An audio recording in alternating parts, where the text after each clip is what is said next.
Hello! Bam, bam, bam, bam, bam, bam, bam, bam, bam, bam. Come on, Spring, let's go! Ah! Hello, everyone. Welcome to the stream.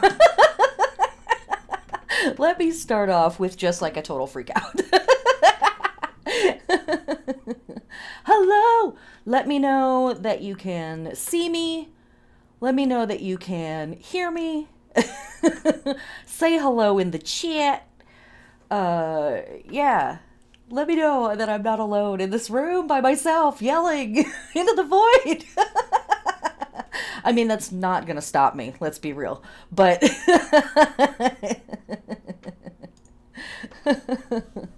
welcome, welcome, welcome.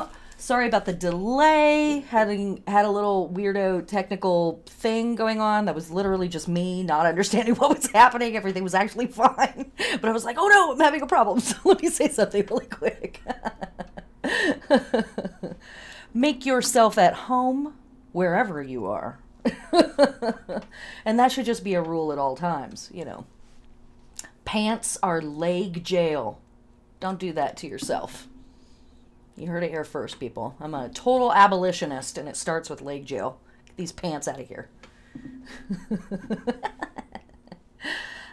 Please, welcome, come in, enjoy, have a seat, make yourself at home. Hello, hello. Yay. Hi, Eva. Nice to see you virtually. Hi, Sarah. Nice to see you virtually. Nice to see your text.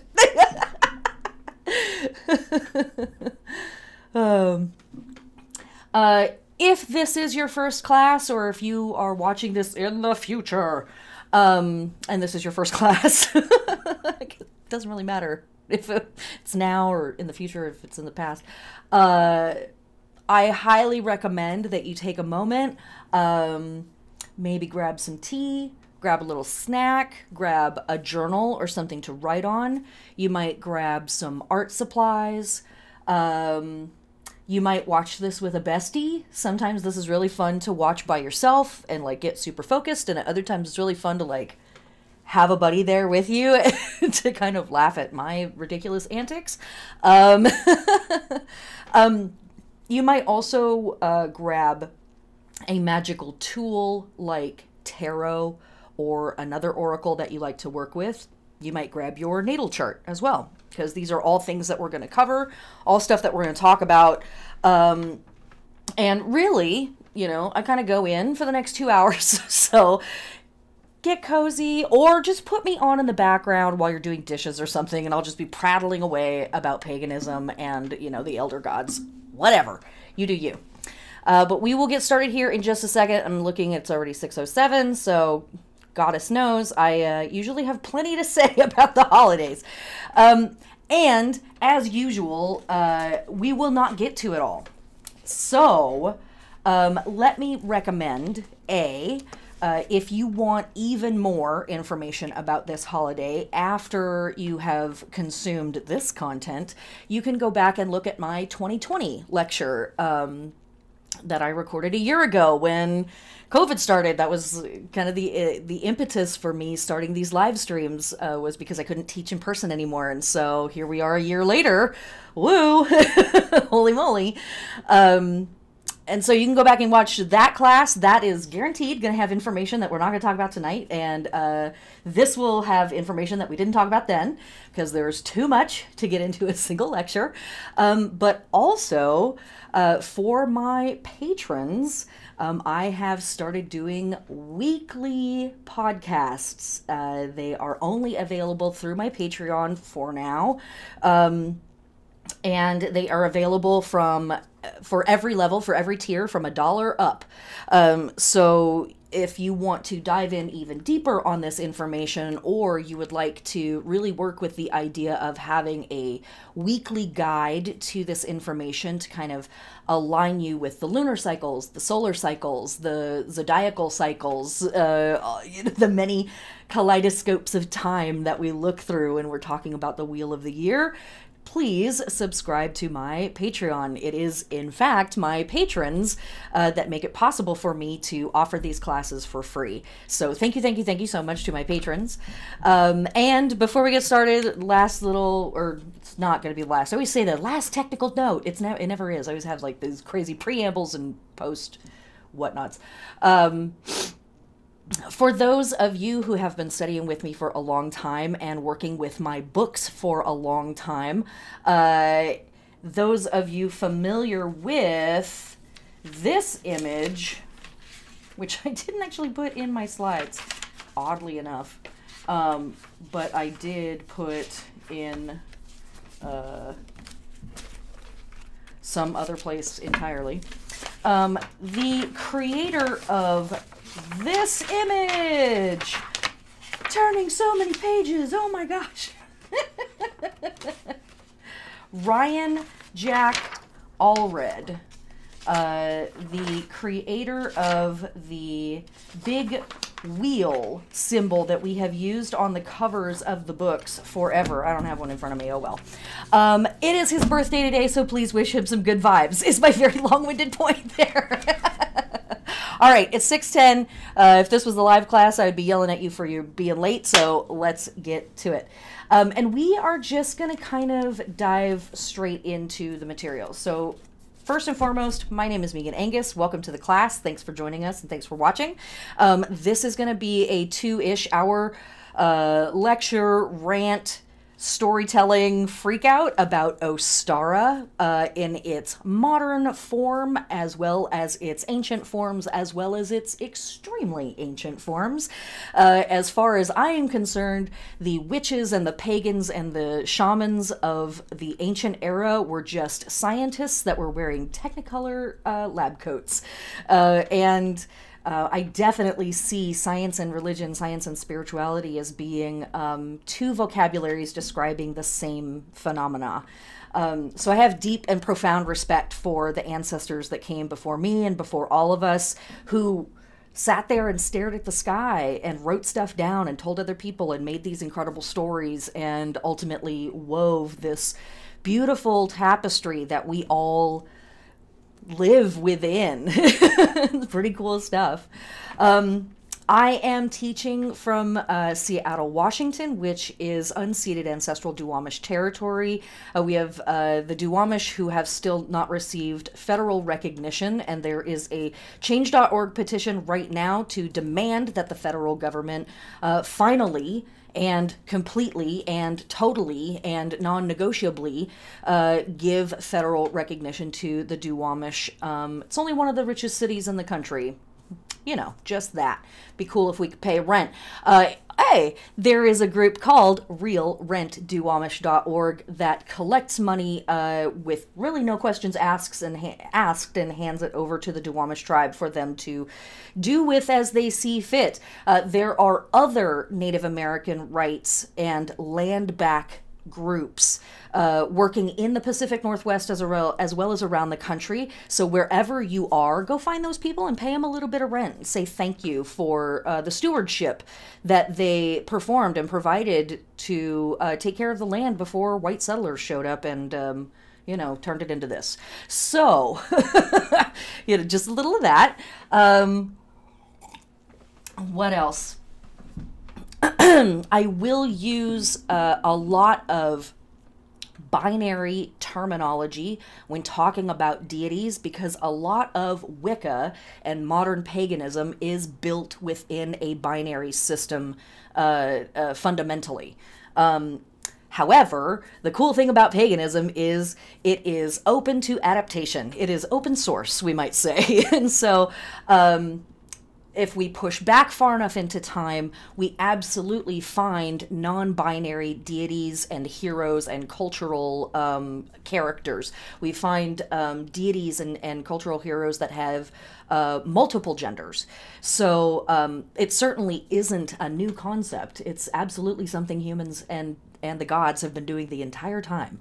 But when I am referring to the goddess or the vagina, I may be referring to an anatomical part, but I am usually referring to the spirit that is within all living beings, that receives, that takes in, that gestates, that mothers, that nurtures. And all humans have that energy and that facet of themselves to access whenever they want to. And when I'm talking about the gods, I might refer to things like penis. And what I'm really talking about is that energy that's with it. And I might be talking about an anatomical part, but I'm also talking about that thing that is in all of us that thrusts, that urges, that pushes forward, that is extroverted, that is willful, and that is excited to show off. And all of us have that stuff in us in some measure. And then we have all of these incredible gradients and mixes of those energies and so many other energies. So we really get to talk about a lot of cool stuff when we talk about paganism. And every now and then I will use antiquated language, and I am growing and adapting. I'm learning. So yeah. All right, let's get into it. I think that's all of the preamble that I have. I usually have something else that I want to say, but you know. I'll say it soon enough, I'm sure. Okay, so let's just dive right into the material. What are we talking about? We're talking about Spring Equinox. We are talking about Ostara. Now, the first thing I really want to talk about in this class is the science behind Ostara. What is happening? What we are experiencing in the Northern Hemisphere is an equalization in the amount of hours between night and day. From fall equinox to winter solstice, the days have been growing shorter and shorter and shorter. The days are significantly shorter than the nights. And by the time we get to winter solstice, what we are experiencing is the shortest day and the longest night. Northern Hemisphere.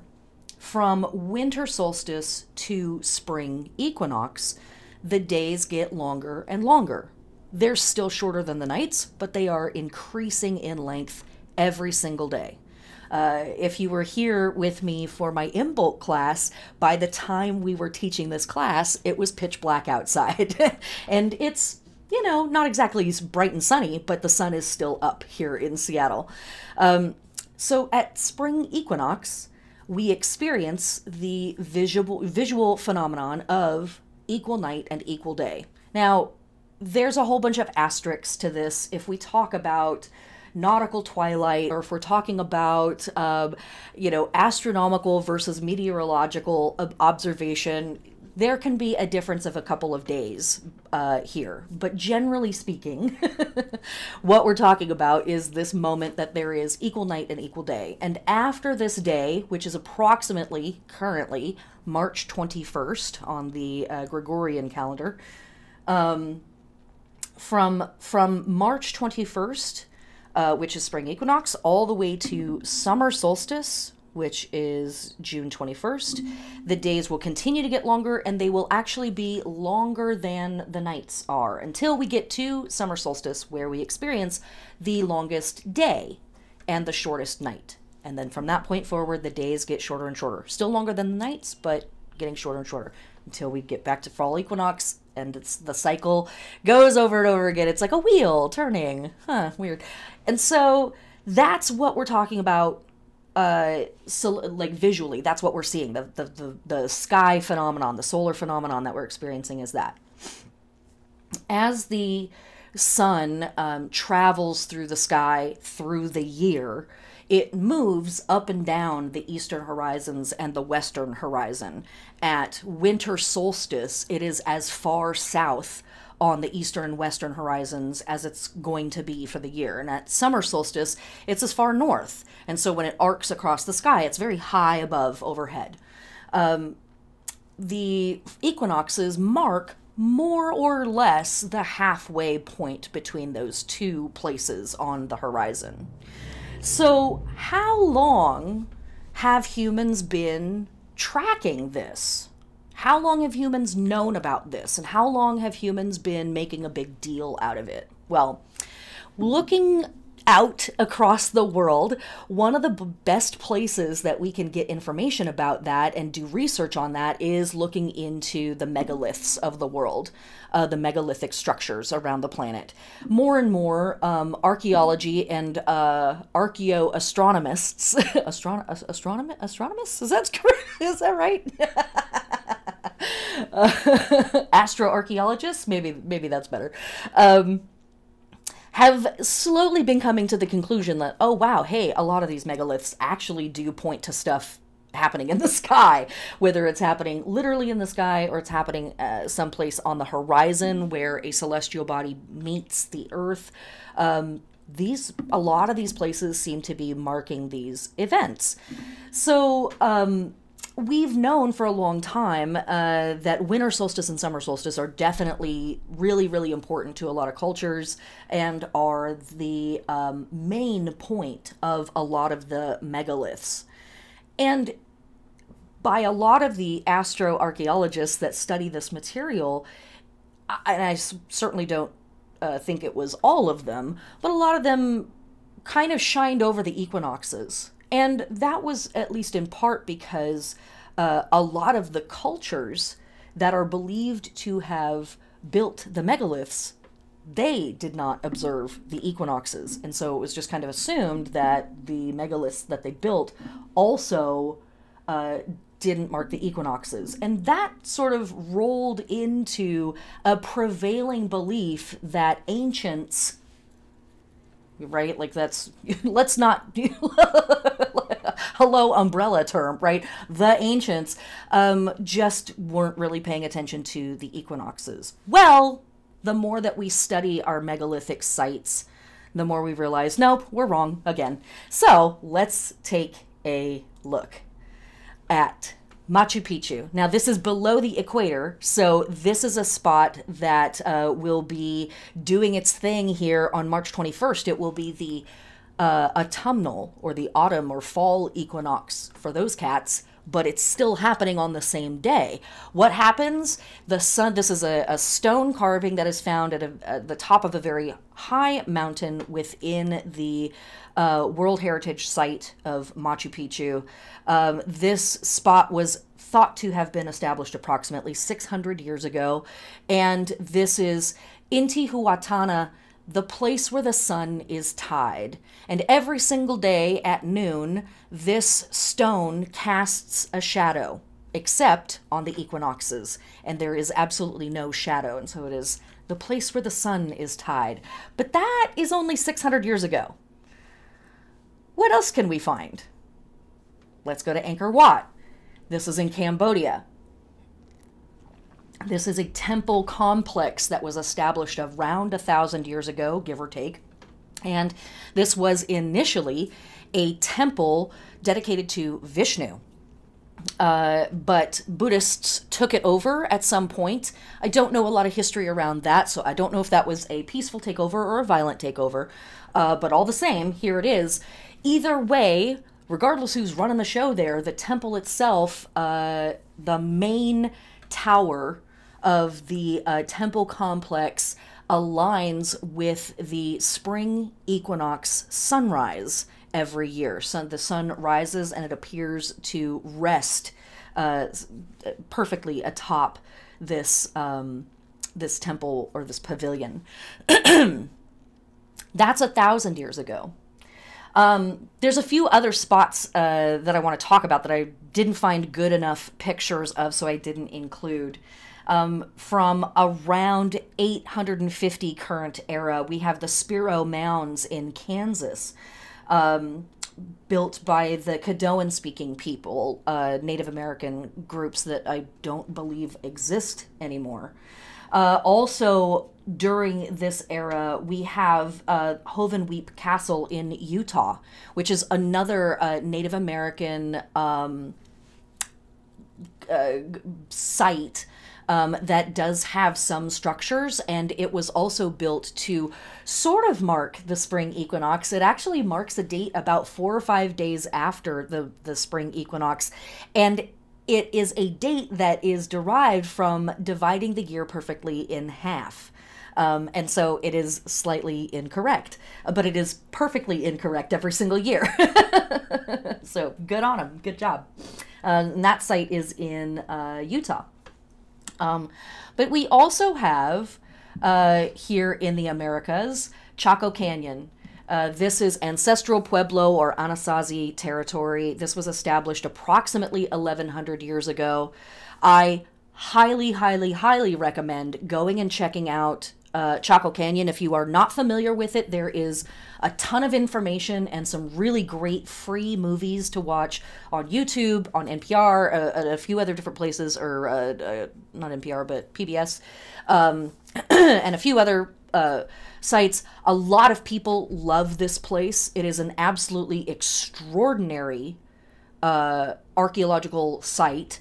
Of course, the Pueblo are still a living people, but they do not really have access to this place, which is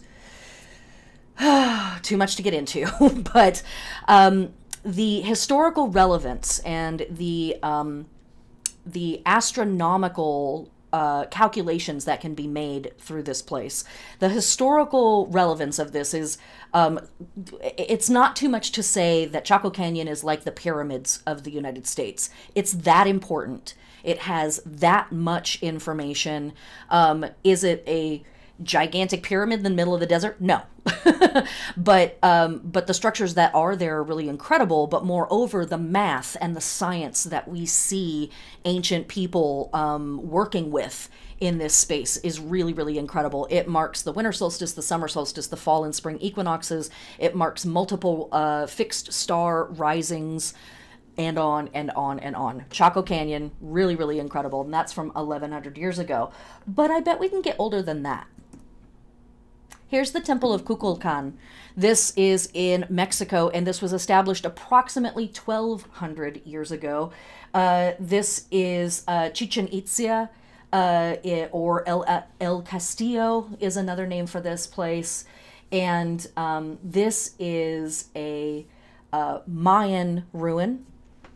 The Pyramid of Kukulkan, or the Temple of Kukulkan, at the spring and fall equinox, you can see as your eye moves down that slope, there is a ribbon of light that is created, and at the bottom of that slope is a serpent's head. And so what you are literally seeing on the fall equinox and spring equinox of every year is the serpent of light descending down from the top of the temple to the earth. And as the sun moves, it actually ripples a little bit. You can find video online. It's pretty cool. It's like, how did they do that? That is really, really incredible. You might jot down the name Kukulkan because we're going to talk about that character a little bit later.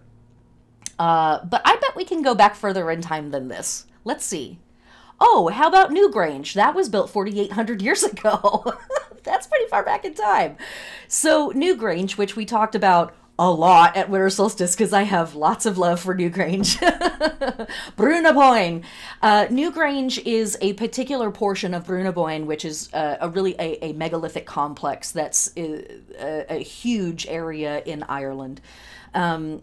Another space or megalithic site that is really important, that does an even better job of marking spring equinox than Newgrange, is Low Crew, which is just a few miles away. It's very close. And that was built approximately 5,000 years ago. So that site is even older than Newgrange. Newgrange is partly famous just because of how well it's been kept up. Yeah, interesting side note about the history of witchcraft persecution, or the lack thereof, within Ireland. The Irish were kind of just like, we're not having that, okay? We're not doing any of that here, thanks, but you can keep all that to yourself. God is bless. Danu bless the Irish. And so, this is a really great spot. This marks the winter solstice. This marks spring equinox. And just very quickly, looking inside, this is what the great passageway of Newgrange looks like, from the side, which is at the bottom, and from the top, like from overhead looking down. That's the run at the top. Kind of looks like a cross, doesn't it? Huh. Where have I seen that before? Isn't there a religion that's like really into that symbol? Whatever, I'm sure it's just a coincidence. Moving on. How about Manadra in Malta, established about 6,000 years ago? This is a site that also marks the spring equinox. This site marks the winter solstice, the summer solstice, and the spring equinox. Note these shapes. I mean, if that's not a booby goddess, I don't know what is. If that's not the Venus of Willendorf shape, I don't know what it is. Am I projecting something? Totally possible. fully admit that readily. But am I happy to sit here in my chair and project backwards through time 6,000 years ago? That's a goddess. Yeah, I'm more than happy to do that. That's fine.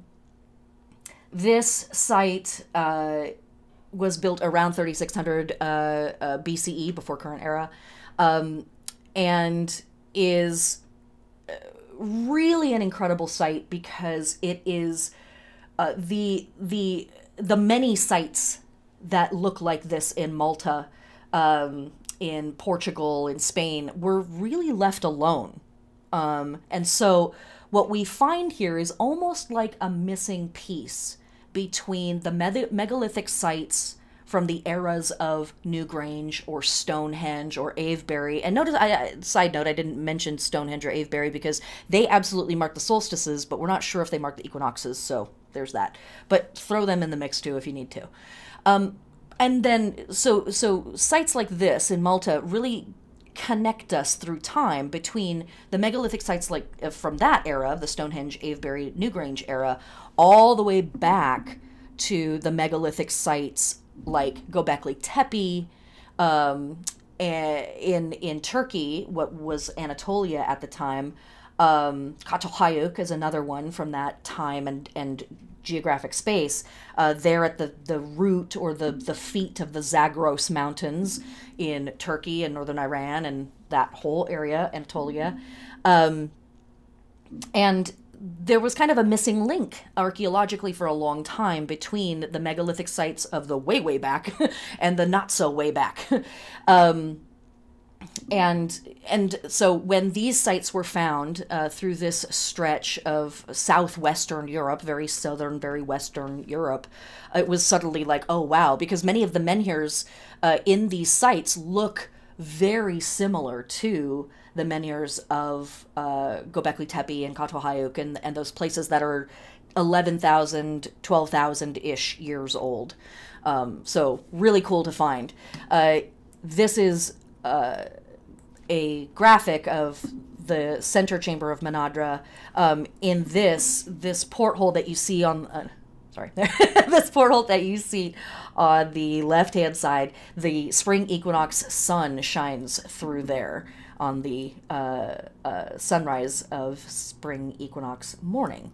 And this is the complex there, and you can see to the left is summer solstice, to the right is winter solstice, and the spring equinox, fall and summer, or fall and spring equinox run right down the center of that. Note also, as I mentioned, booby goddess shape, egg shape. These are not circles, they are ovals. I'm sure that's just a coincidence, right? But can we get any older than Manadra? Yeah. This is Almendres Chromelock. This is in Portugal. This was established approximately 8,000 years ago, and this is another megalithic site that had various eras. And so that little graphic up at the top there are the four main eras of this site, and it's still standing today. It is in excellent condition, and this is built up on top of a hill at a slight angle. And then you have the lower horizon sweeping away from you. So it is just this incredible expanse of sky. And then there are a couple of menhirs set way off in the distance, and they're obviously sighting lines. Well, I'm assuming, maybe I'm projecting, but that's the way that astroarchaeologists have interpreted them, is that they're meant to be sighting lines so that you know that you're standing in the right place in the structure, in the complex, to be able to see what you're supposed to be seeing and be able to time things correctly. one of the little pillars here in at the bottom left, you see how a lot of these stones have rounded tops, but this one has like a slightly flat top. It actually has divots, rounded grooves in the top of it, and astroarchaeologists believe that scientists, shamans, would have set stones or maybe some other objects there to do micro calculations and be able to really measure literally by the second, as we would say in astrology, against the sky. Approximately 8,000 years ago. Note the egg shape. Also really important, this is approximately the shape of our orbit around the sun. Just no big deal. Just doing that. So this is happening in Portugal 8,000 years ago. But can we get older? You know that we can. This is Nabta Playa. This is in southern Egypt, and this was established approximately 9,500 years ago, nearly 10,000 years ago. And we are not even getting into the Göbekli Tepes or the Catalhayeks that are known of out there that are in the 11,000, 12,000 plus year range. Nabta Playa is just an absolutely incredible space. This marks the winter solstice, the summer solstice, the fall equinox, the spring equinox. There's actually some really cool markers for the spring equinox. It also marks the heliacal rising of Sirius, of Doob, and the 3 stars in Orion's belt. These guys were covering it all with this circle. They were like, no, you don't understand. We're marking everything in the sky. Okay, look, we're gonna know. This is actually a part of a giant complex as well. There's stones scattered across the desert. There are incomplete circles and other markers. And one of the markers that was found may be, it's very worn by time, so it is difficult to tell, but it may be a cow. Cow, kind of a big deal in Egypt. If you're at all familiar with the mythology of Egypt, cow, kind of a big deal. Look into it. So here is, this incredible display over the last 10,000 years approximately of science as faith, faith as science, of ancient peoples trying to figure out ways and succeeding at mapping the sky, of creating a type of a clock or a type of a calendar for themselves. And I think that it's important to think about why. Why would some of these sites have marked spring equinox? I don't want to necessarily get into the why did some and why didn't some, although in my opinion, it's the newer megaliths that we find don't mark the equinoxes and they only mark the solstices. And I think that that might have been because the information was slowly getting lost over time. And that, 10,000 or 12,000, 15,000 thousand years ago, it was very much like, of course, you're marking all of it, and you were much more aware of the subtleties of the movement of time. As you get more and more into the modern era, there's more distractions, obviously, but people are losing the information. The old stories are not being retold. And the the summer solstice and the winter solstice are going to be really, really obvious, right? It's the longest day. So it's like really obvious that it's the longest day and it's the shortest night. The shortest night is going to be really, really obvious. Or the longest night is also going to be really, really obvious, right? Because it's very, very dark outside. The sun did not show up this week. Oh no. So somebody's going to notice that, right? But the equinoxes are a little more subtle. So that's a theory why some ancient groups weren't paying attention. But I think it's more interesting to think about why might some groups have paid attention to this. And in my opinion, that's really centered around the idea of, from spring equinox forward, it's really truly and earnestly growing season. The storm season recedes.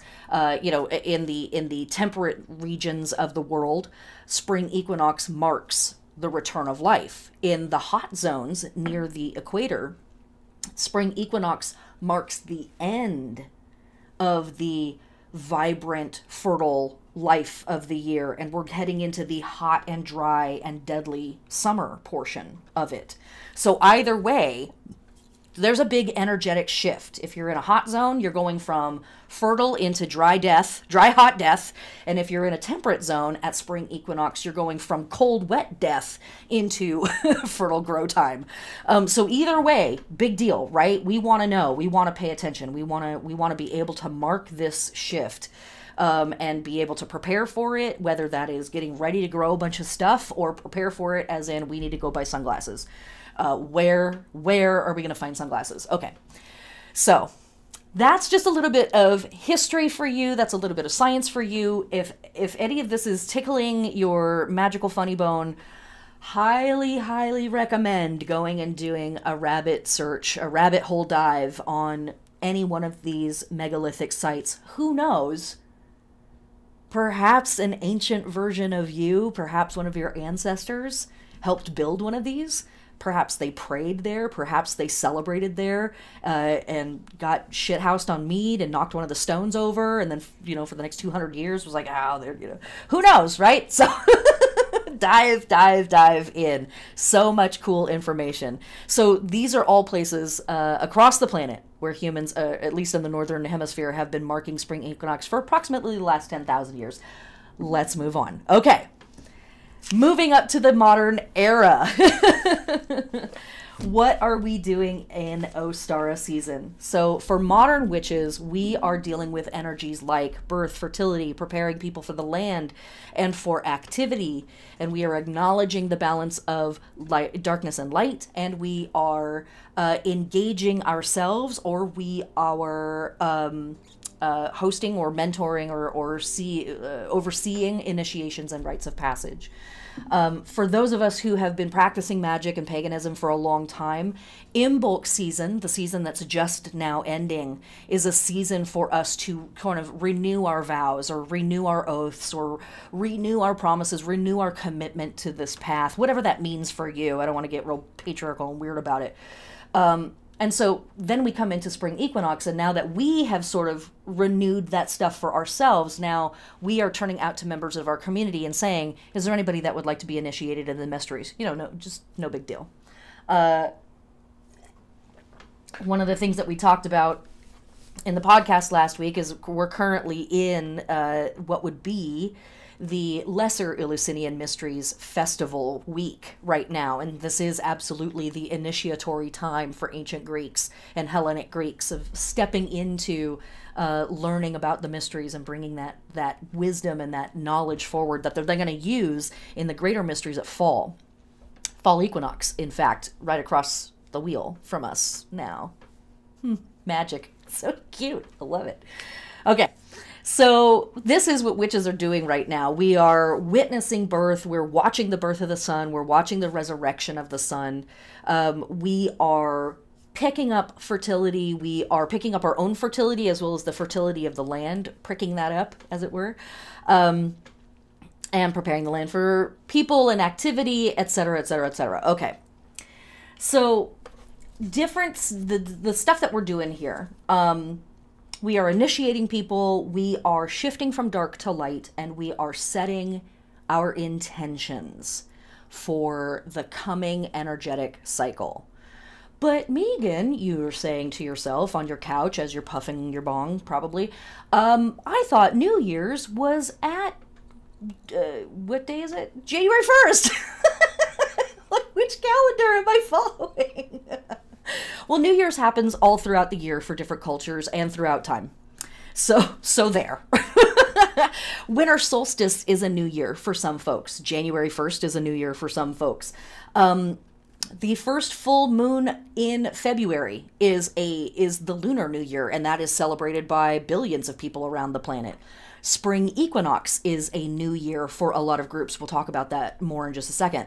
And we look to our Jewish friends, and they celebrate their new year in September. So the new year resets in a bunch of different places. But what I think is very interesting is that nearly all of our new year moments are happening somewhere between fall equinox and spring equinox. all in somewhere in the dark half of the year. Very, very rare to find a New Year celebration happening in the hot part of the year. One of the cultures that does do that is ancient Egypt. New Year was marked by the heliacal rise of the star, the fixed star Sirius, and that happens August approximately. I mean, big ol' asterisk next to that, it's not always August, but it's August currently. So that's when the ancient New Year would be for ancient Egyptians. But for a lot of modern pagans and a lot of witches, Spring Equinox is a type of New Year.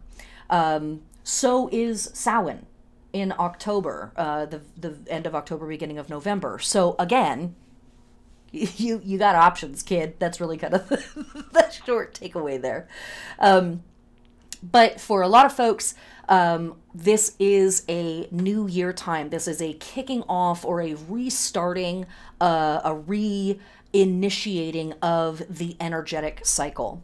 And if we don't think of this as a new year for ourselves, we can think of it as a shifting into a new type of energy stream, a new type of energy form. We've had our stillness of winter, our hibernation season of winter and Yule, moving into the hibernation dream time, kind of drifting void of Imbolc, where we are, you know, we're past the end of the old thing, but we haven't reached the beginning of the new thing yet. And now we're here. And just, it's not even a side note. I mean, it's pretty major and pretty epic. Hello, COVID, right?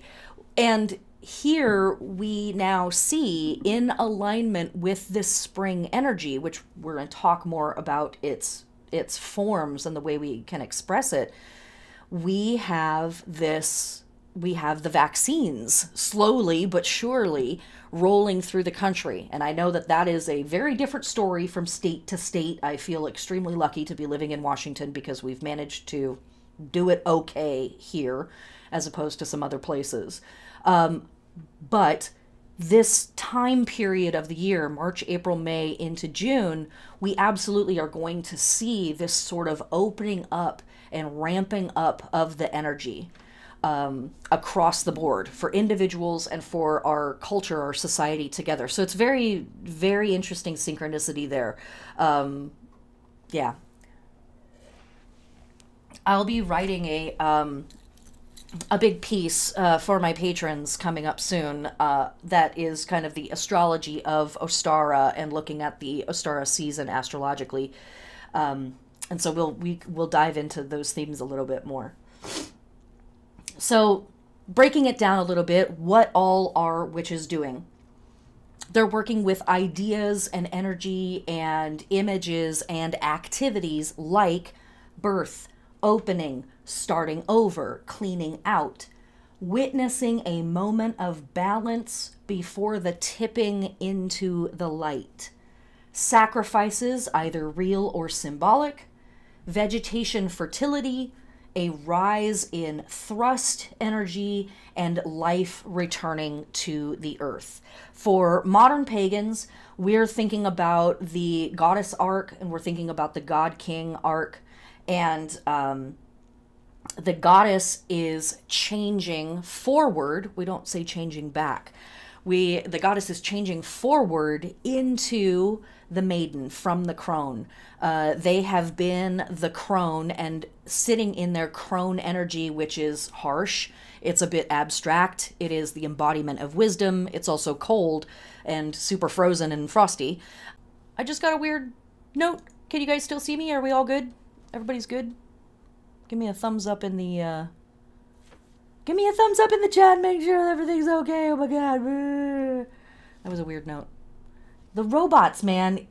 Mercury is direct and the robots have still been real goofy lately. I don't know. It's probably me, but goofy robots. I don't care for it. I hope everything's okay. I'm going to keep going. Please say something in chat if things have gotten funky. Thank you. But we have the, okay, cool. Excellent. So we have the goddess that is moving out of crone energy. Thanks, guys.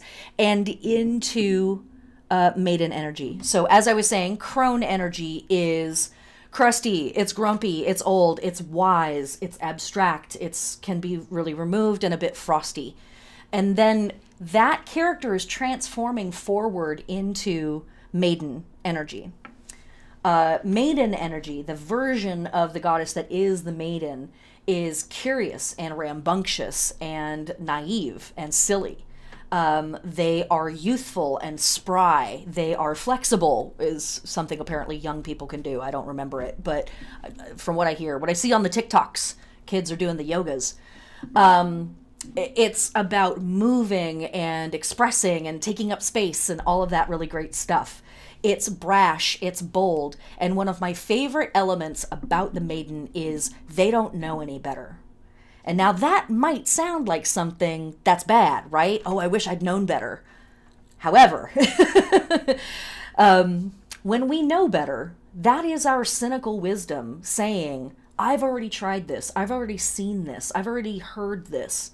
I've already tasted this. I don't need to do it again. I don't need to try yours. I don't need to try this variant. When we don't know better, we're curious and everything is new. Everything is the first time. Everything is a, why not? I've never tried this before. Let's see what it does. Let's see what it tastes like. Let's see how it feels. And we want to invoke that energy. We want to bring that energy back into our lives after the remote, abstract, kind of chilly place of the crone, which is necessary and good. That's powerful work that we're doing in that space. The maiden energy is really helping coax us forward into unremembering and forward into being new again. It's very much that idea of rebirth or being reborn or literally resurrected. Again, these all seem like, isn't there a religion? Whatever. Anyways, so what's the god doing at this time? Surging, baby. Turgid, veiny, throbbing faith. The sun has been getting bigger and longer and bolder and higher in the sky every single day from winter solstice forward. And so now at spring equinox, the solar energy actually begins to overtake the goddess energy in a sense. It's really surging at this point. And we can think of the time period from spring equinox to summer solstice all the way to fall equinox as the apex of the sun's power, the apex of solar power, the apex of God type power or God's power. This is rising in the sky and it's brighter and it's staying up longer every day. Stamina, baby, we love it.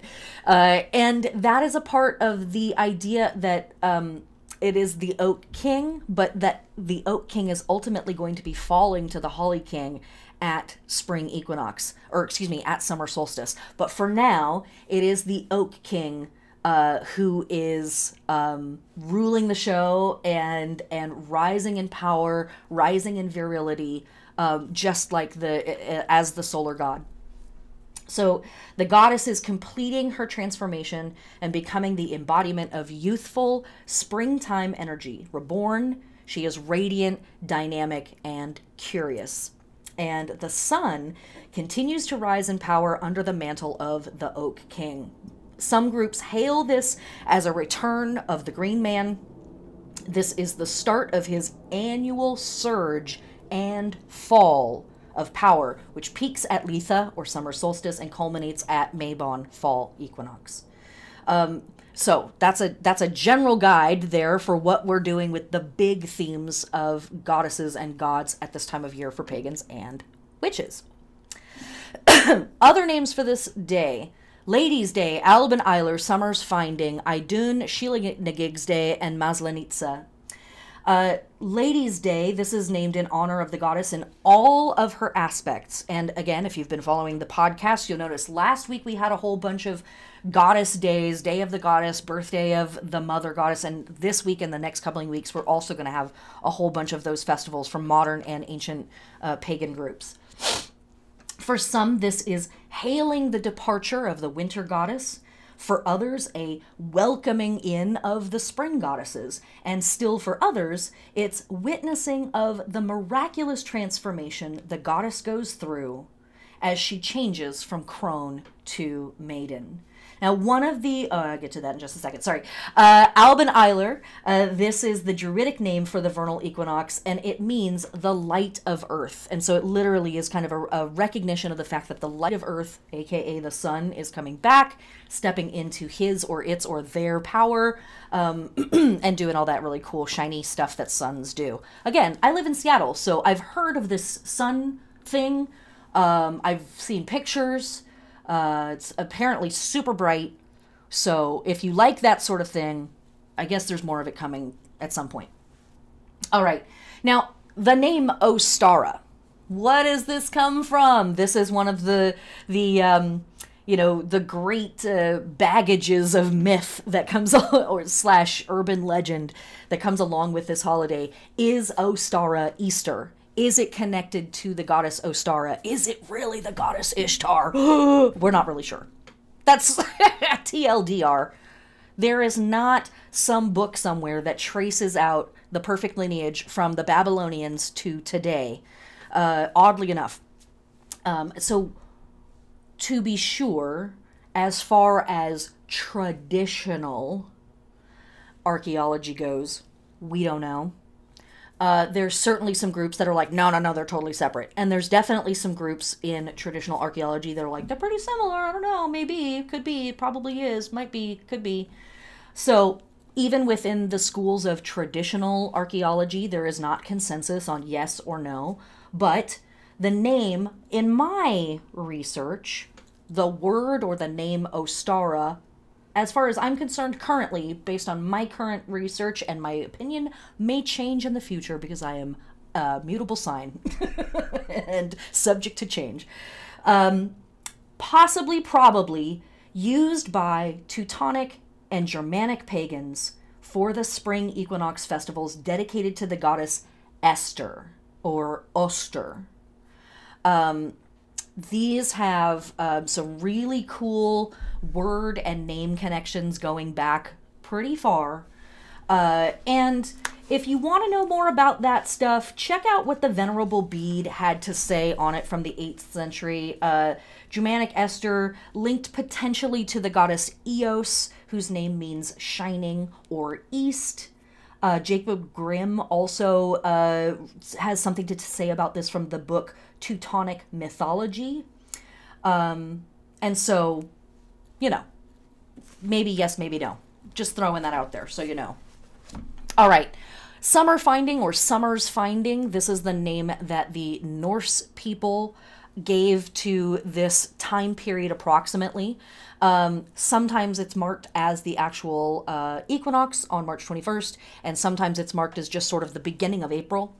And this basically is one of those crews of people that had summer and winter. They didn't give a shit about any more nuance than that. They have the bright half of the year and the dark half, and that's plenty. And as soon as this part of the season rolled around, it was like the sun stayed up for longer than 5 minutes. Boom, it's the bright half of the year. Take your pants off. Let's go. So you know how Norse people are. Well, we love that, right? A little crazy, and it's good. Yay for the Vikings, especially the ones that aren't racist. Yeah, that's right. So Summer Finding, big deal, big festival, lots of food, lots of partying, lots of fun. I actually have a piece up on my website for everybody to read from a couple of years ago about Summer Finding. Just type that in and it'll pull it up. Other names for this day, Idun or Idun's Day, and this is named after the Norse goddess Idun with the golden apples. Sheila na Gig's Day from the Irish, of course. Sheila na Gig is just an incredible, raunchy, awesome crone character.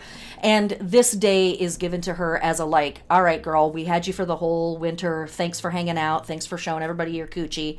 Have a beautiful time in the overlands or the underlands for your summer journey in that other world, and then we'll see you at fall. And Maslenica, this is a Slavic name for the spring equinox. This is also the marriage of Yara and Lila, which we'll talk about more in just a second. Actually, we'll talk about it right now. Okay. So let's move into global themes. Okay. So we talked a little bit about what are modern pagans doing and what are slightly ancient pagans doing. Let's look at what everybody else is doing around the planet and what type of global themes do we see? Literally the same stuff. Beginnings, fertility, initiations, and rejoicing the return of the sun and life. It really doesn't matter if we're talking about Shinto Buddhists, if we're talking about ancient Romans, if we're talking about Persians, if we're talking about Hindus, everybody is throwing down this time of year. Everybody is like, oh my fill in the blank deity, the sun, and their serotonin is punching through the roof of their skull and they're just losing their shit, basically. For the Lord.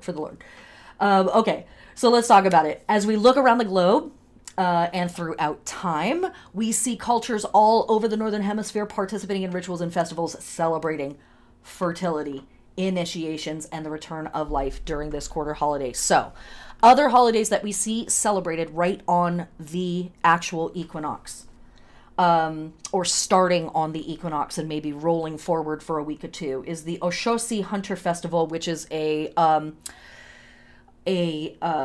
male and male identifying initiatory festival for Yoruba land people. This is right at the start of Mars and Martian season. Oh, right. That's right. Yeah, we're going into Aries season. Yeah. We'll get into that. Dumuzi returns from the underworld for the most Mesopotamian Babylonian folk, those cats who enjoy those myths. Dumuzi, Tammuz, or Dumuzi are coming back from their underworld journey. They were vegetation gods, and so this is literally when you would have started to see the little green sprouts poking up from the soil. Boom, that deity has returned. The Akitu feast of Marduk. Look, don't get me started on Marduk. He just happens to be a solar god. They gave him a holiday at this time of year, but if he and I ever meet, I swear to God, it's not going to go down the way it went down with Tiamat. Marduk, talking to you, bud. Okay? Serious. Limited time on this plane. Coming for you. Tea and Tefi Day from Irish. The Feast of Yara and Lada from our Slavic friends. The Feast of Water Spirits, East and Spring from our Taoist friends. And the spring harvest would be taking place now for our ancient Egyptian folk. Now, what we notice here with the Tea and Tefi Day, the Feast of Yara and Lada, and a few other holidays that are listed in the calendar, are the sacred marriages between the goddess and the god begin for a bunch of different cultures around around the Northern Hemisphere. This isn't the only time, and what we see is that there are sacred marriages between gods and goddesses now at Spring Equinox, also at Beltane in 6-ish weeks, that's April 30th, May 1st, and also at Summer Solstice.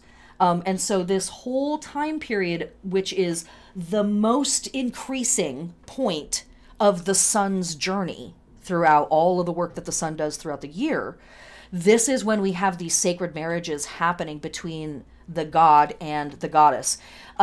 Sometimes the civilization that was doing this, or the culture that's doing this, has multiple sacred marriages, and sometimes they only have one. Usually, if they're only having the one, well, either way, the first one or the only one is always timed to whenever the growth cycle actually started in that area. So where like you see the Feast of Yara and Lada for Slavic people happening here, that's because that's Central Eastern Europe. But we're not seeing sacred marriages like this for Norse folk or for the Sami people or any of those type of people until way, way, way later and closer to summer, because it's still really, really cold in those places. Even at spring equinox, it's still pretty chilly. However, in some places, it is blooming and happening. Like, it's hot already in some places at spring equinox, or getting there. And so you are starting to see the sacred marriages happening. The first sacred marriage is almost always sort of a symbolic marriage. There's a lot of pomp and ceremony to the myth around the sacred marriage. And it is usually, not always, but usually the god and the goddess, or the gods and goddesses, in their most youthful aspect, right? We're talking about the maiden. In their most youthful aspect, and it's like this symbolic joining. Then, when we have the next symbolic marriage at Beltane, that is when the sacred knocking of boots occurs, because we have grown up a little bit. The gods and goddesses have matured. They're not children anymore. They're not infantile. They're not super naive. They've been around a whole 6 to 8 weeks, so apparently that's enough. And it's time to, like, get the action going. And or that cycle starts at Beltane, and then at summer solstice the sacred knocking of boots occurs then. So you see this pattern through the Northern Hemisphere with all of these different groups. We have a symbolic joining of the two forces, and then a more concrete joining of the two forces that's going to result in something more fixed and real in the physical world. Other holy days that are taking place at this time of year around spring equinox, so either maybe it started a week before, or maybe it's going to take place during the season that the sun is in the sign of Aries, are things like Proserpina returning from the underworld. That's the Roman version of the Persephone Demeter myth.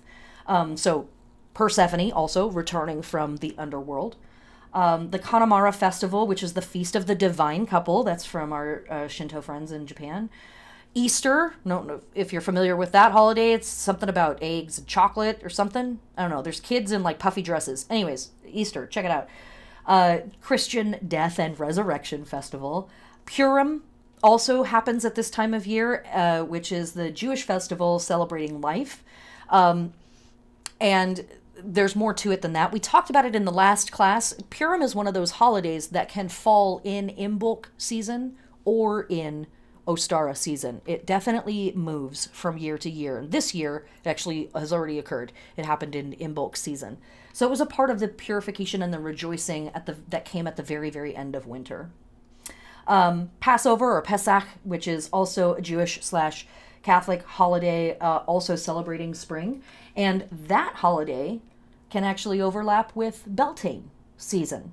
So again, we're seeing that connection from the end of winter through spring into deep spring, heading into heading almost into summertime.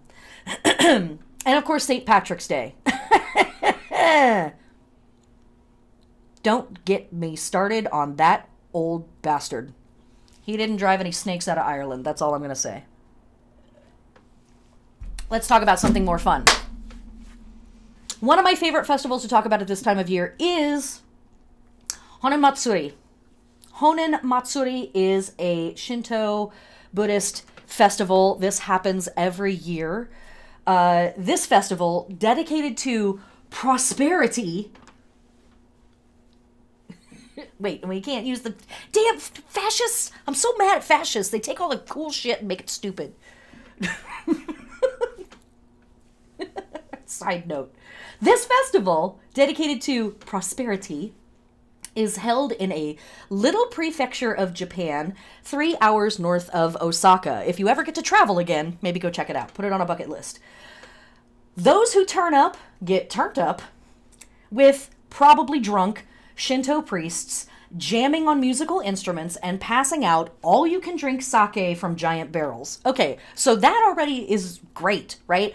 You drive out of town into the middle of nowhere, you go to a dope-ass Buddhist temple monastery moment, and there's priests jamming out on instruments and getting you, like, sloshed. Okay, like, wait, there's more? Yes, because then, once the crowds are, like, turned up and freaking out, the real show begins.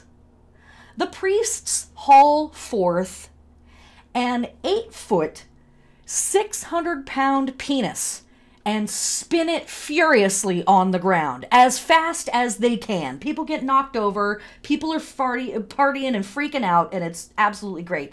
They parade it through the village. There's songs, there's cheers, and whatnot. They set it back down again and spin it, furiously spinning it, and then it is prayed over. And then rice cakes shower everyone. That's the old-time religion that I'm talking about, people. That's dirty, and I like it. It's good. It's raunchy, and it's fantastic. Let's go Shinto. Come on, that's so good. All right. Another festival that I absolutely love to talk about that takes place at this time of year is the Megalesia. This is the cycle of Sybil and Attis, or Kybele and Attis. I could teach a 2-hour class on Kybele. Kybele is Mother Mountain. She is it. She's all of it and a little bit more that you're just not ready for. I have a giant piece on the Megalesia on my website. Go check it out. Just type in Megalesia, Megalesia, Megalesia. Kybele and Attis are a sacred duo. Attis is the youthful consort, god consort to the great mother goddess Kybele, who is Magna Mater or Mother Mountain, etc., etc., etc. She goes by a lot of different titles. This multi-day ceremony comes from the ancient Phrygians, who lived where Turkey is now. Worshipped as Mother Mountain, Kybele was an all-mother goddess who depicted with a city on her head because she was the founder of cities. The god Attis was her youthful, free-spirited consort who died and was reborn as an evergreen tree. Her temple in Rome was massive. And her priests, called Attis, would flagellate or castrate themselves as an offering to her. And I always like to note this just super briefly because, you know, history is a funny thing. Kybele, Mother Mountain, was depicted in a sculpture.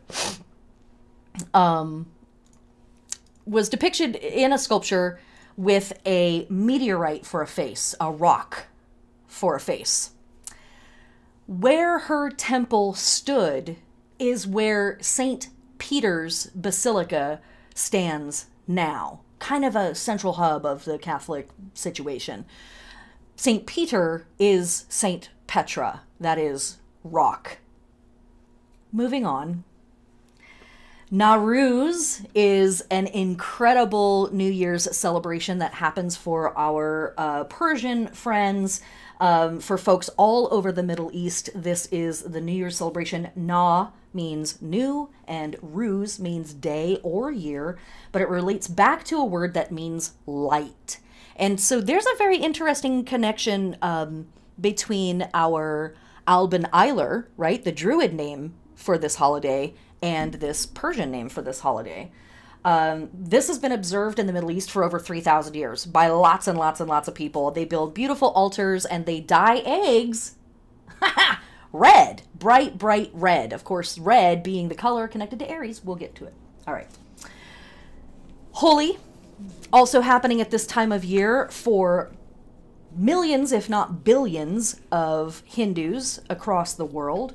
Holi is the Hindu festival of colors, celebrating spring and the triumph of good over evil, where people party in the streets, showering each other in colored powders and flower petals.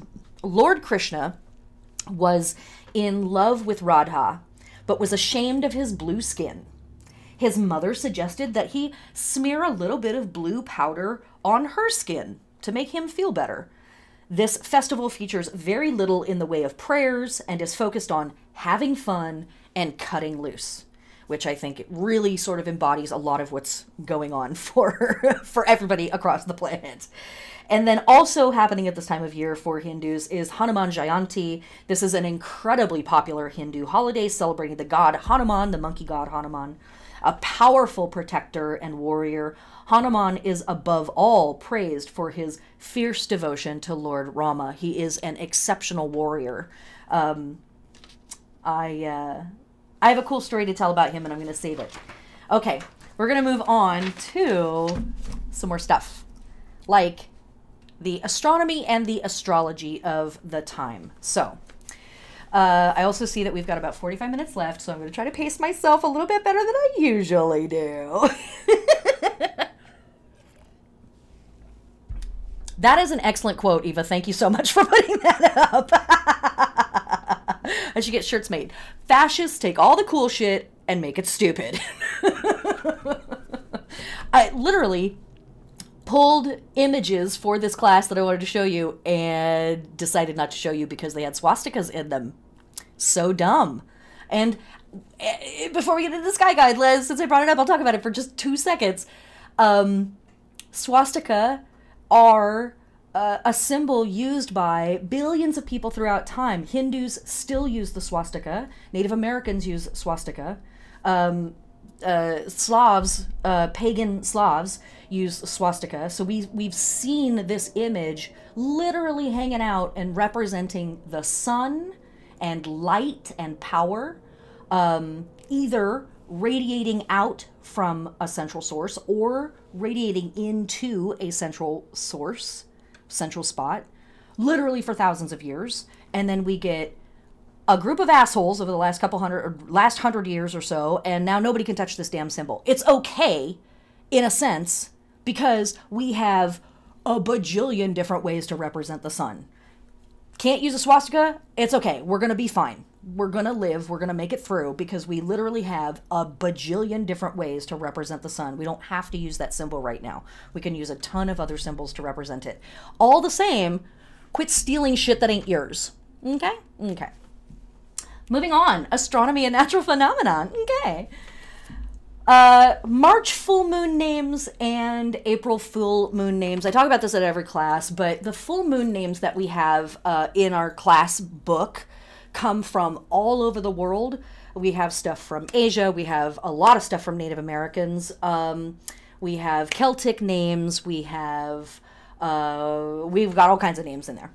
But a lot of the names that we use in America to name our full moons come from the Algonquin tribe. That's some of the more baked in names that we use in America.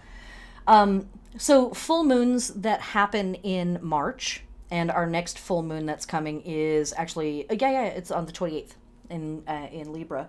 The chaste moon, crow moon, sap moon, Lenten moon, because of course it is Lent right now.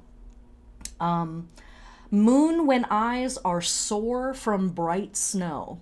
That's a very specific experience, but I'm sure some people can relate to that.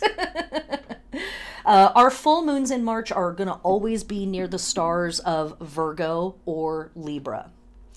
And then in April, we have really cute full names like the pink full moon and sprouting grass full moon, the wildcat moon and the penny moon, the pink moon, the fish moon, the hare moon, the planter's moon. There's a lot of really cute stuff. It's very cute. And the full moons in April are always near the stars of Libra or Scorpio. Okay, how do I know that? Because wherever the sun is, the new moon will be in the same sign. So right now we're in Aries season, right? Or we're about to be. We're actually at the very, technically we're at the very end. For tropical astrology, more asterisks. Asterisks everywhere. You don't even know. Currently, we're at the very end of Pisces season. We're about to step into Aries season for those of us who practice tropical astrology. And so the new moon is also going to be in Aries because the sun is in Aries. And then whatever sign is opposite, that's going to be the full moon. That's why the moon is full or appears full to us at its brightest, is because it's literally opposite the sun and it's reflecting back as much light as possible.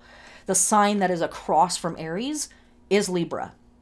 The sign next month as we move from Aries into Taurus, the new moon will be in Taurus. And then the sign opposite Taurus is Scorpio. And so in March, we're dealing with Pisces, and the opposite of that is Virgo, and Aries, the opposite of that is Libra. So in March, our full moons, Virgo, Libra. In April, our full moons, Libra, Scorpio. Okay. What do we have coming up for this cycle? We have our new moon in Pisces, the sun, and so here's something. I decided to add yet more information to the calendars this year. Good luck stuffing it in your brain.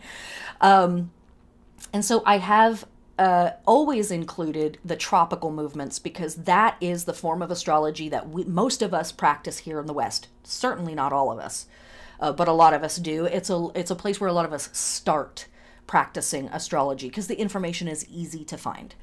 But I have now started to include a little bit of the sidereal information, specifically when the sun enters a sign in sidereal and when a fixed star is rising. That is also marked by the sidereal calendar. So what is that? That is what is literally happening in the sky. Tropical astrology, without getting too far afield, where are we at, 720? Okay. Tropical astrology is approximately 2,000 years behind what is physically happening in the sky above your head. The information still works. We could talk a whole lot about why. We don't have time.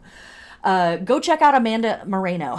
She has really great information on why tropical astrology works, even though it doesn't reflect what's physically happening in the sky. That being said, sidereal astrology, or astronomy, really, is what we're talking about, is really important because a lot of what we're doing is about reading the calendar that matched what was happening in the heavens, or reading the heavens as a calendar that matched what was happening meteorologically with migratory patterns, with all kinds of stuff, mating patterns, things like that here on planet Earth. And so if that's moving, we need to pay attention to that and know that the same marker might not be the right thing. So if we brought someone from the ancient era into right now, they would look up and they would say, you know, oh yeah, the sun is in Pisces. It's at the very beginning of Pisces. We look up and we go, oh, the sun is in Pisces, but it's at the very end of Pisces. It's about to go into Aries. And they'd be like, no, no, no, no, no. Look, see those stars? See that? That's Pisces. It's at the very start of it. We could go on and on, but I'm not gonna. All right, so we have the heliacal rise. So on March 20th is when the sun enters Aries in tropical astrology, and that is one of the ways that we mark the spring equinox. The 21st this year is the actual equal night, equal day. And culturally, a lot of pagans will just mark March 21st as the equinox, regardless of mathematically or astronomically when it actually occurs. I've put in the waxing and the waning half moons as well, just as timekeepers, just as placekeepers, really. We've got our full moon in Libra, and then we roll into the new moon in Aries, and that happens about the middle of April. So one of the many calendars that we talk about is the lunar-based calendar. And for the lunar-based calendars, the month starts when the moon starts. So that would be the new moon. And specifically, it's not even the actual scientifically marked astronomical moment of the new moon. It is the first time that you can see the moon after it has turned new and begun to wax again. That might be 36 hours or more afterwards. So you can have a difference of a couple of days as to when the start of the month begins. Just another really weird and fun, interesting way of telling time. But a lot of cultures around our planet currently, and in the past, but also currently, follow the lunar calendar. Jewish folk, Muslims, Catholics. So there's a lot of people that are invested in the lunar calendar. And then there's a lot of people that really follow the sun calendar instead, or predominantly. So I've included both of those. We also have some meteor showers coming up. And the new moon is on the 11th. And so the Lyrids meteor showers will probably be pretty visible if you can get out of a dark space. That'll be a great one to try to go see. The Eta Aquarids meteor showers, however, are happening, well, they happen for a month, but they start really close to the full moon. So they're going to be more difficult to see. But, you know, interesting stuff. All right. So the constellations that we are working with at this time of year are Pisces. By tropical astrology, we're leaving Pisces and heading into Aries. In sidereal astrology, you can see Pisces starts March 15th and will end way out in April, around the 20th of April. And when we think about the symbolism that we move with in Pisces season and that we work with during that season, a lot of that symbolism, a lot of that energy really is a lot of the stuff that we're talking about and doing at Ostara season. So I'm going to skip over Pisces for just a second and talk about Aries a little bit and give Aries its due and its moment. And then we're going to talk about tarot a little bit, and then we're going to come back to the Pisces symbolism because there's actually a lot to say and talk about here. Okay, so Aries, what is the gig? Aries is the ram, but if we push back through time, we see this constellation represented by a couple of different things. Sometimes it is a signal fire. Sometimes it was represented by a thurible or like a little tripod with a flaming dish on top. Sometimes it's represented by a ram with a fire on their head, but it's often represented by a lamb by itself or a lamb with a fire on its head. And what's interesting about that is if we push into Babylonian and Sumerian astrology and the symbols that they worked with, these are cultures that also we find at the foot of the Zagros Mountains, where so much of this stuff seems to ultimately thread back to, like the you know, starts of the Tigris and Euphrates rivers, like they all sort of thread back to these main places. What we see there are the mouflon sheep, the mouflon rams. Their mating season starts in November. Scorpio, sign almost opposite of Aries. And their calving season or their birth season is now. And so the arrival of these animals, and in particular the arrival of these lambs, were absolutely a natural world symbol to these cultures and civilizations that spring was on its way. This, whatever they called it, this time period, this shift in the sun's light, the shift in the heat, the shift in the growth cycles of the vegetation, it was happening, it was kicking in. And we know that this character was really important. Here is two different versions of the same deity from Egypt. On the left, we see Khnum. This is the Egyptian ram-headed god of Upper Egypt. And on the right, we see Benebjedet, the Egyptian ram-headed god of Lower Egypt. You'll note that their horns are very, very similar. They both face in the same direction, and while one has a red body, we can't see the body of the other one necessarily, they both have blue hair. Okay, so here's that red connection again, first off, right? Very interesting that we have more red with this character, and we know that red is a color that we associate with the sign of Aries and the start of the year. But what I think is really interesting is the blue hair. For me, this blue hair literally represents the rainy season.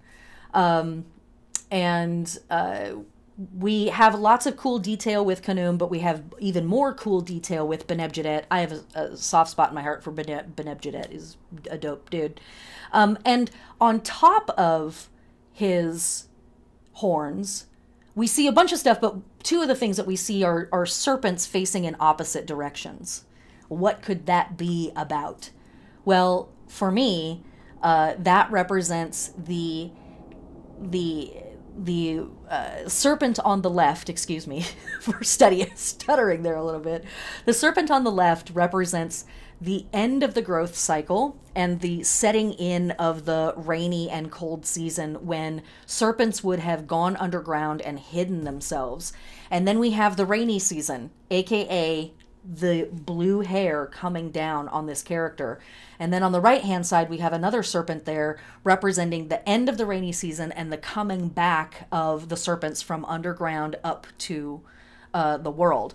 Now, both of these deities did pretty cool stuff. They are both connected to the mouflon rams or sheep.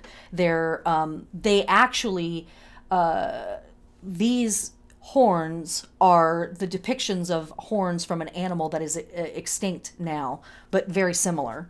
And,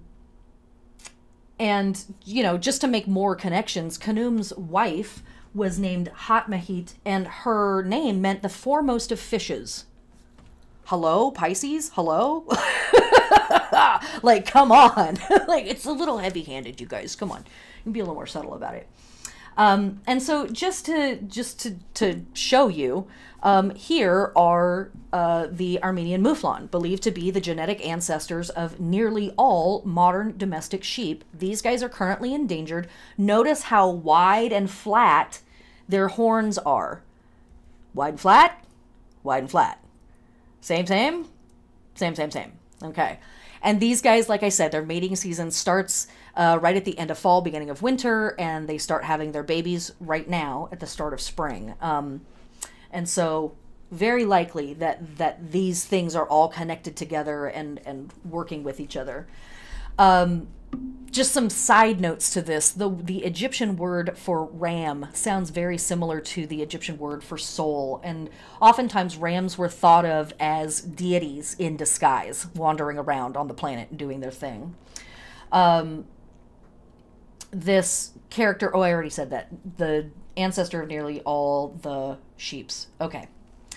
The other name for Aries, the constellation, a couple of other names for Aries, the constellation, is the horn star, a signal fire, the tripod, or one of my favorites, the yoni. Yeah, I said it. So did they. 5,000 years ago. Okay. And interestingly enough, the last 5 days of winter, or 5-ish days, were given by Serbs and other Slavs over to the Baba goddesses. And so this is in particular Baba Mara, Baba Marta, Baba Mora, Baba Morana, and Baba Marzana. These are all goddesses of winter and death. And these days were sort of given to them to kind of get the chaos out of their system before they're sent packing and the light half of the year is finally here. But these days, whether it was 5 or just some amorphous amount of time that equaled the end of winter until the equinox happened, were called Yaritsi, or the goat days, or the ram days. Now, note, Yara is one of our gods that we are working with from the Slavic pantheon. So this is literally the Yaritsi, the days leading up to him being able to express himself or do his thing, slash these also may be the 5 days of Yara, the god, going on and then returning from his underworld journey before the spring begins. Just some interesting, cool, weird stuff, because that's what I do in this class. Okay, so other events happening at this time of year. We talked about the meteor showers and the heliacal rise of Deneb el-Gedi. So another really cool astronomical phenomenon that we observe at spring equinox is something called the zodiacal light. And this is observable at spring equinox and at fall equinox. And I don't remember which one is which. One is really easy to see, or it's easier to see like after sunset and into the night. And the other one, the other time of year, it's easier to see deep in the night leading toward sunrise. And what you're seeing is literally the dust that's gathered in the orbital plane that the planets travel around the sun. Because of our tilt, because of where we are in our orbit, the sun lights up that dust that's in the orbital path, the orbital ring, as it were, and you can actually see it. It looks like a tripod or a pyramid or a triangle of some shape type in the sky. Obviously, the darker the sky, the easier it is to see. When I first read about this, I was like, this is BS. And then I looked up a bunch of pictures and I was like, oh, I just have lived in the city my whole life. That's all. This is actually a thing. But again, really interesting given that we have the name Tripod here with this character. And we have the triangle shape is something that is connected to fire. Aries is a fire sign, etc., etc. So kind of a cool thing. Check it out. Zodiacal light. Now is a great time to see it. February, March, April is a really fantastic time to see it. And then again, around fall equinox is the other time of year that it's easiest, well, or even really possible to see it. Okay, moving on to the astrology. Yes, all right. So I included the Pisces moon work since the new moon is happening in just a couple of days. Technically, I shouldn't be doing any of this work right now because it is the darkest point of the moon's cycle and you're not supposed to be working. So you guys just sit there and be quiet. I'll do all the work. All right. But we've already talked about in the last class, the full moon in Virgo. That was very much a part of our in bulk season and taking care of ourselves and checking in on their threads of fate and all of that good stuff. And so with the Pisces moon work, we are wrapping up our work that we're doing in winter and we are stepping into spring. And as I say over and over and over again in bulk season and the beginning of Ostara or spring season, this is about dreaming. This is about setting intention. This is about looking forward and sort of casting the dice and laying out the blueprint for the gods and saying like, this is really how I would like for this to roll out. Please and thank you. And so some of the best work that I think that we can do is to literally fantasize and to literally document some of our dreams, to do dream work, to do astral projection type stuff when it's right to do magical work, to really push into the what if, the why not, the I've never been here before, I've never done this before, I don't know any better, and I'm really, really excited about whatever the heck it is that's coming up. And I don't even know what it is, but I'm just stoked. That thing. And after the year that we've had, if you're looking at me right now and being like, are you fucking kidding me? I don't blame you, but I'm not kidding you. And in fact, after the year that we've had, that kind of energy is probably more important than it has been in a very, very long time for us as individuals.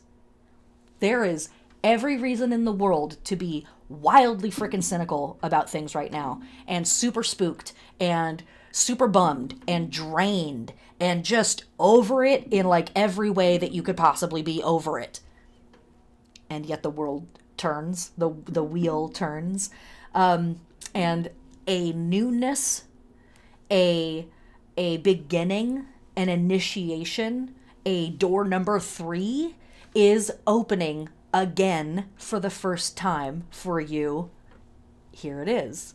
And we can prance through it, we can stroll through it, we can gallop through it, we can crawl backwards through it, we can move through it however we want to, but it's here. And it is an invitation from these energetic cycles and systems to say, I know, bitch, it has been a motherfucker of a year. Let's begin again for the first time. Let's do it. Let's never ever have done it before. Let's do it again. Okay. So on the Dreamer's Moon, on the Pisces new moon, actually look at that, but let me read this to you. Leading up to Ostara, we purify and we destroy parts of ourselves no longer serving the greatest good. We also wake up and fortify the self and the systems around us in preparation for the shift in the energy cycle coming up.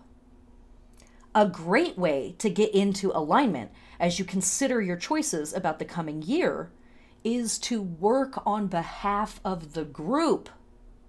You're going to hear me say this all year long, but Imbolc season and Ostara season is really a great time to initiate that kind of work.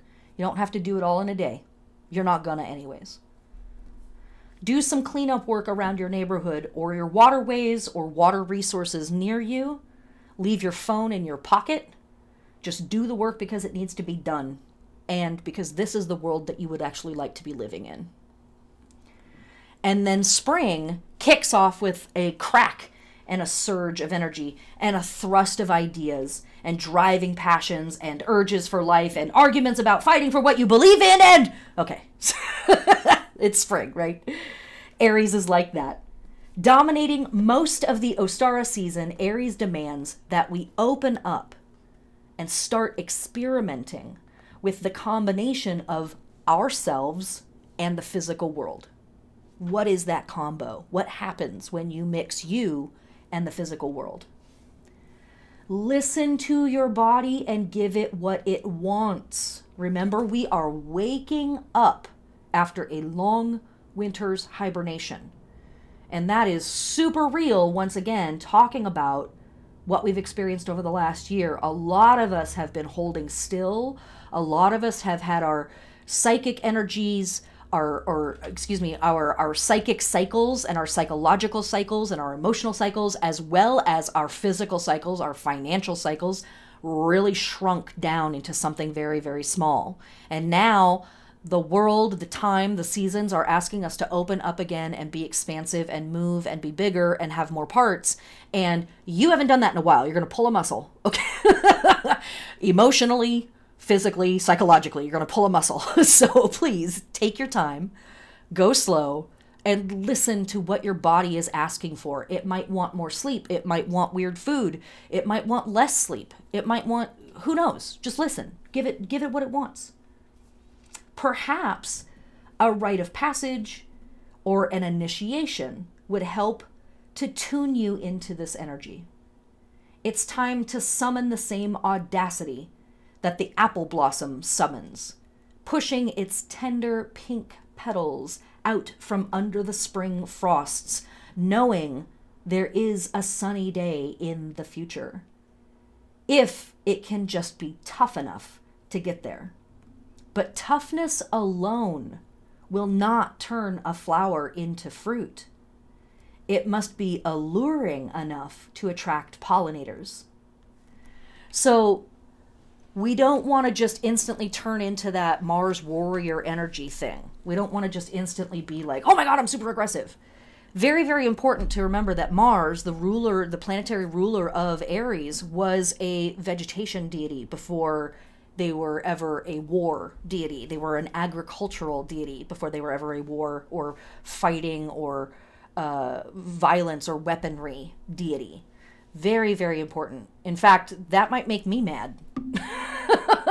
I might act like Aries a little bit more if that history had been changed in my book too. So all of that stuff said, looking at our Pisces new moon, I really, really encourage you to take this new moon that's coming up in another day or two as an opportunity to dream a beautiful dream. Dream about the most phenomenal world that you can think of. And in that world, think of the most incredible version of yourself. And then write or journal or talk into your phone about a single day that that person has in that incredible lifetime. And the whole time you might be thinking, this is totally idyllic, this is totally ridiculous, it'll never be true. Okay, great. Do it anyways. Because just speaking those things can help insist them into the world and bring them into being. Aries new moon and full moon work. The next moon is our full moon at 8 degrees Libra, and this is the artist's moon. And I encourage you to journal or experiment with the idea of artist as creator versus, or in conjunction with, goddess as creator. What is that? Where is their crossover? Or just make some art. Or if it's safe for you and ethical for you wherever you are, go see some art. Go be around art. That's a fantastic ritual form that we can use during this time period.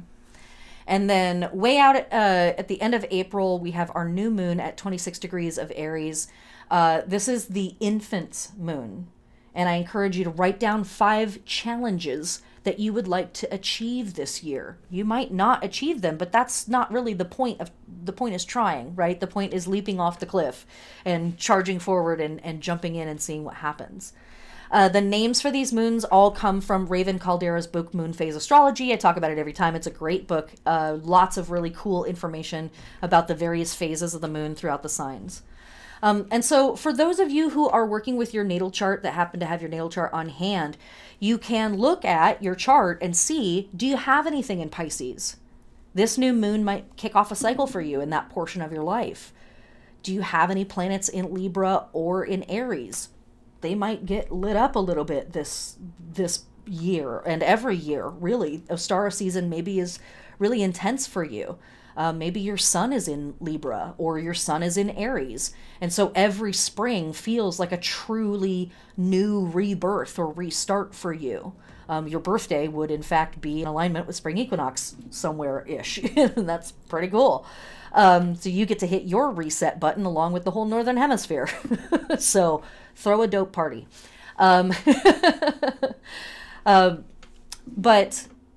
this is just some information for why certain seasons might have more emphasis or like more impact for you than others. If you have planets in Pisces, in Libra, or in Aries, you're going to feel it during the Ostara season. All right. Moving on to tarot. And in the book, for those of you who have the book or access to the workbook, join the Patreon. You'll have instant $9 or higher. You get instant access. The book is already uploaded to the Patreon bag of holding. We did talk about the Moon card and the Hanged Man card in the last class, and we'll talk about it more in the coming weeks. I really want to focus on Aries and Mars in tarot. AKA, if you didn't know, Mars is connected to the Tower card. Exciting, right? You know, if you work tarot, you knew it was coming at some point. Note all the red on these cards. This deck is the Builders of the Adetum deck. Really love working with this deck. It comes black and white. You paint the cards yourself. It's pretty cool stuff. Cards that we can work with at this time of year are the Emperor and the Tower card. We can also work with the Moon card and the Hanged Man card. That is, the Moon card connects to the sign of Pisces, and the Hanged Man card connects to the planet Neptune, which is the modern ruler of Pisces. And so I'll just read through this briefly and sit back, relax, meditate. As winter ends, we dream under the moon, awaiting a glimpse of our inner light. We are frozen until the situation changes, thaws out, allowing movement and growth. We can get impatient, but we must wait and allow our new self to mature a bit before we present ourselves to the urges of spring. When we do burst forth in Aries, we are totally pledged to this new self and this new reality. We are armed with our sacred vision that we received during Pisces, and we are committed to it, for better or worse. But this kind of intensity can knock our other realities out of whack. It can even feel like a real breakdown. How might this play out in your day-to-day life? The 8, 9, and 10 of Cups point to a deeper level of the emotional and intuitive process. We've come to a truth or an understanding about ourselves, a belief or a facet of reality in a way that we just feel on a gut level. And we're now pausing at a crossroads. We are sifting through all the possible directions we could go with this new perspective. And then, bam! The 2, 3, and 4 of Wands say, get up, put your shoes on, it's time to do stuff. Your new adventure has arrived. We're a little wary, or maybe we feel a little off balance, but that's the point. We try on this new version of ourselves that has this new perspective or this new belief, and we see what it's all about. Out here in the body, what is it like to be a person who believes and acts on it? How does that affect our already established reality? Now, why I think that it's really important for us to work with the Emperor and the Tower at this time of year is because the Emperor is really a vanguard. They are a pioneer. They are excited to go where no one has gone before. They are excited to do stuff they have never done before. So they really, even though they've got this gray beard with all this wisdom, right? All this experience, they still have this attitude about them that's like, I've already done it. I've already seen it. I'm uninterested. I want to go where I've never been. I want to try the new thing. I want to go. I want to taste something I've never tasted before. I want to hear a song I've never heard before. I want the new. I want the, it doesn't have to just be different. It has to be something I haven't experienced before. That's what I want more of. Please, please, please. They are also very dedicated to who they are as a person. They're confident. They're excited about it. And even if they're not confident and even if they're not excited about it, they believe in it. They are saying to themselves internally, I am who I am.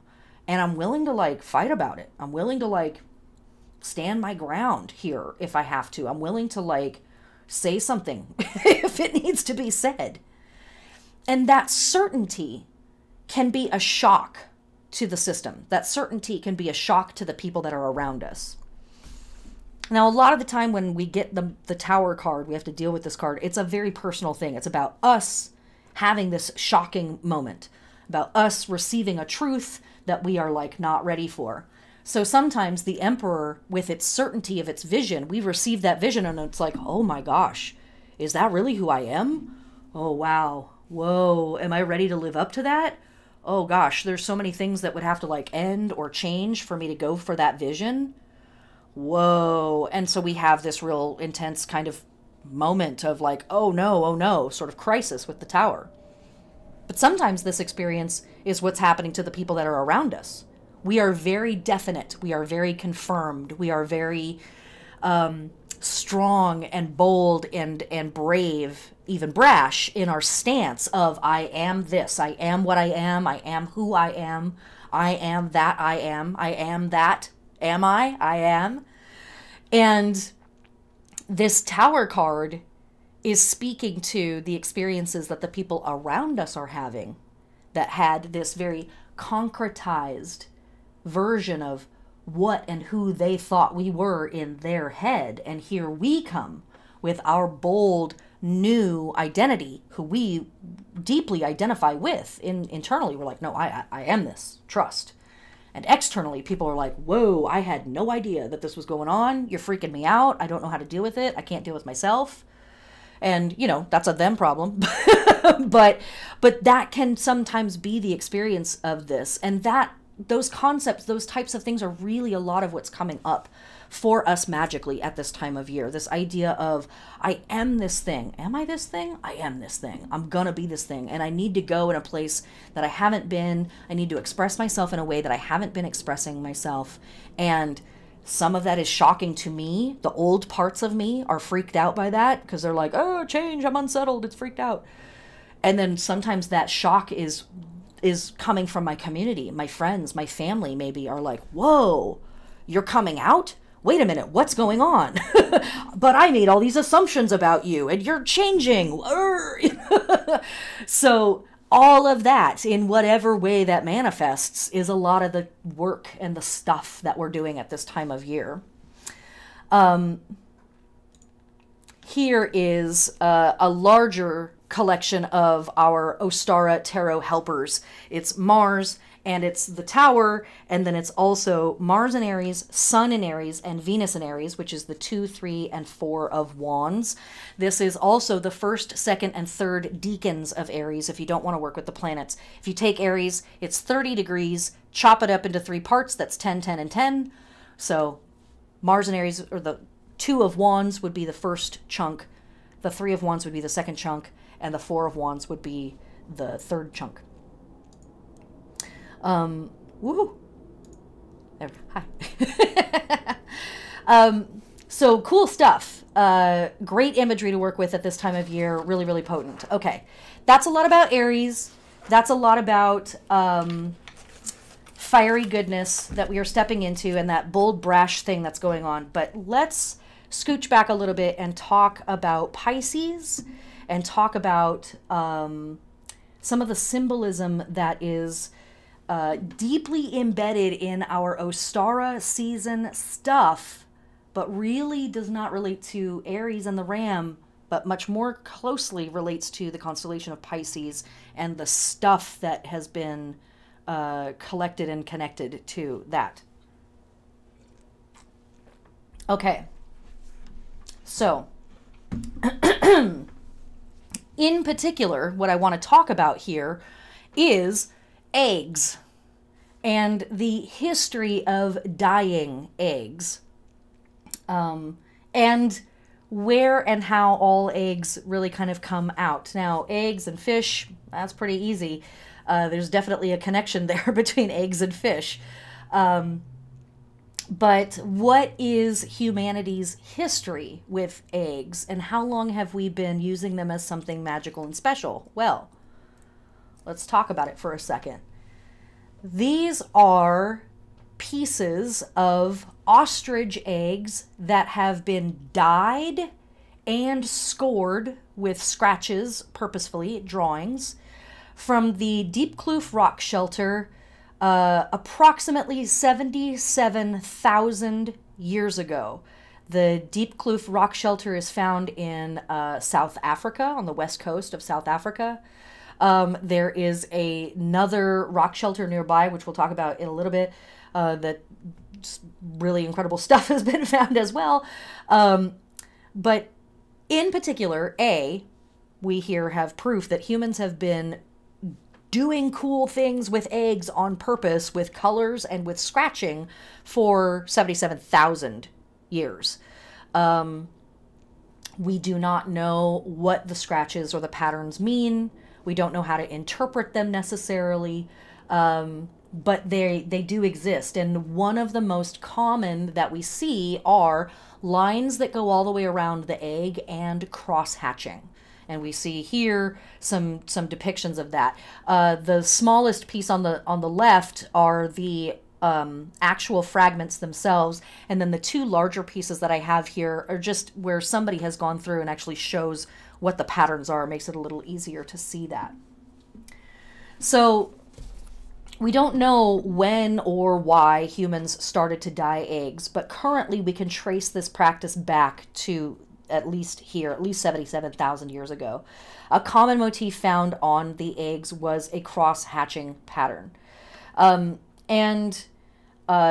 What's interesting is whoever these people were that were doing this, they did it for several thousand years. There's multiple layers of strata that people have dug through and found layer after layer after layer of egg fragments. Side note, this space is still not recognized by UNESCO or the World Heritage Sites as a World Heritage Site. They've put in an application to have it recognized as a World Heritage Site, but for whatever reason it is still not. So somebody could go and mine here if they wanted to. Just that, pretty cash, right? Cool. Okay. So when we are talking about this egg stuff, what are we talking about? We're talking about the world serpent. We're talking about the omphalos, the cosmic egg.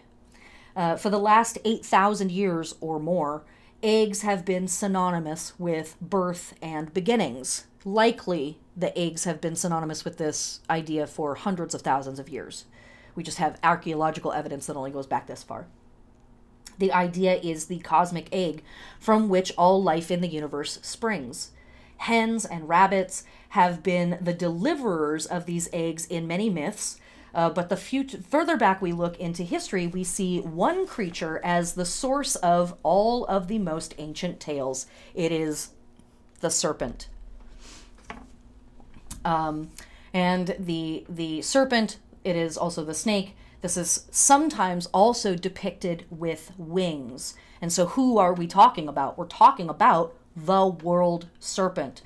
This is Idohuero. This is the rainbow serpent, who is also Kukulkan, the Mayan pyramid with the serpent of light going down the ramp. That's this character, same person. This is Shesha. This is Ouroboros. This is also Typhon. This is also Tiamat. This is the world serpent that goes by 100 other names. This is Jormungandr from the Norse, and you know, and on and on and on.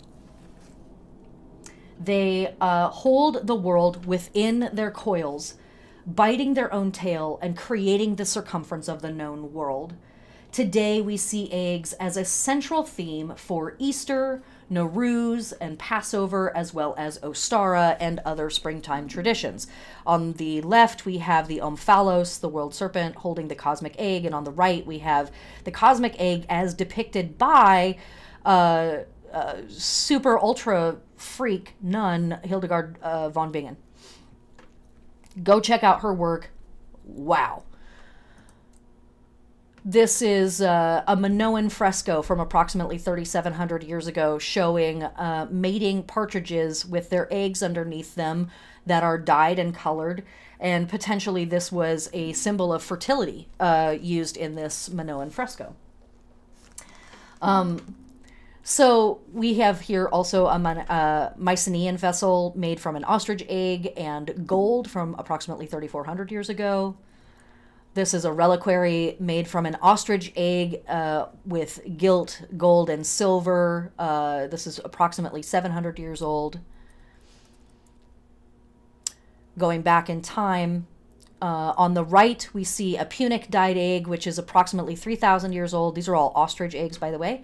And on the left, this is an egg made out of gold. It is not an actual egg. It's an egg-shaped vessel from the Royal Cemetery at Ur, which, of course, is one of the oldest documented civilizations in the world. Also a place where the goddess Tiamat was worshipped under the name of Namu. So, 4,500 years old here. This is a Punic Phoenician ostrich egg found in the Isis tomb in Italy, approximately 3,000 years old. I'll give you a second. Note the circular shapes up at the top. It's kind of hard to see. You can look this up online. They are serpent-like fishes with cross-hatching designs on their heads and tails, circling together and biting their heads and tails and sort of wrapping from one to the next, all the way around the top. Making kind of a 5-pointed wheel, maybe a 6-pointed wheel in there. A very interesting shape, which we may see again here in just a moment. So let's skip forward through time on this whole egg dyeing situation, because it's already 8 o'clock and I'm going to try to hurry. So, yeah, time management, I swear to God. Okay. So the Eastern and Central European practice of Pasenki, this is an ancient, and I mean ancient, practice that has been brought into the modern era of drawing very detailed drawings onto eggs using beeswax is one of the methods, and then dyeing the eggs in layers and ultimately melting the wax away and revealing these really, really complicated patterns. One of the things that you'll note in this whole collection here is A, look at how much red there is here. Pretty popular. And B, look at how much cross-hatching there is in these designs. Tons and tons of cross-hatching. Those lots and lots of that over and over and over again.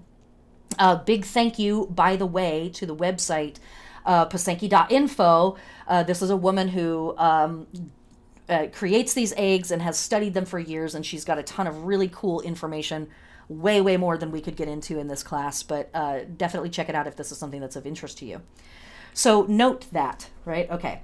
So many Central, Eastern, and European ethnic groups still decorate eggs as a religious act during Easter. In the Ukraine, they're called pasenka, and these delicate treasures are made by painting on beeswax in patterns and then dyeing over it, leaving a negative space behind.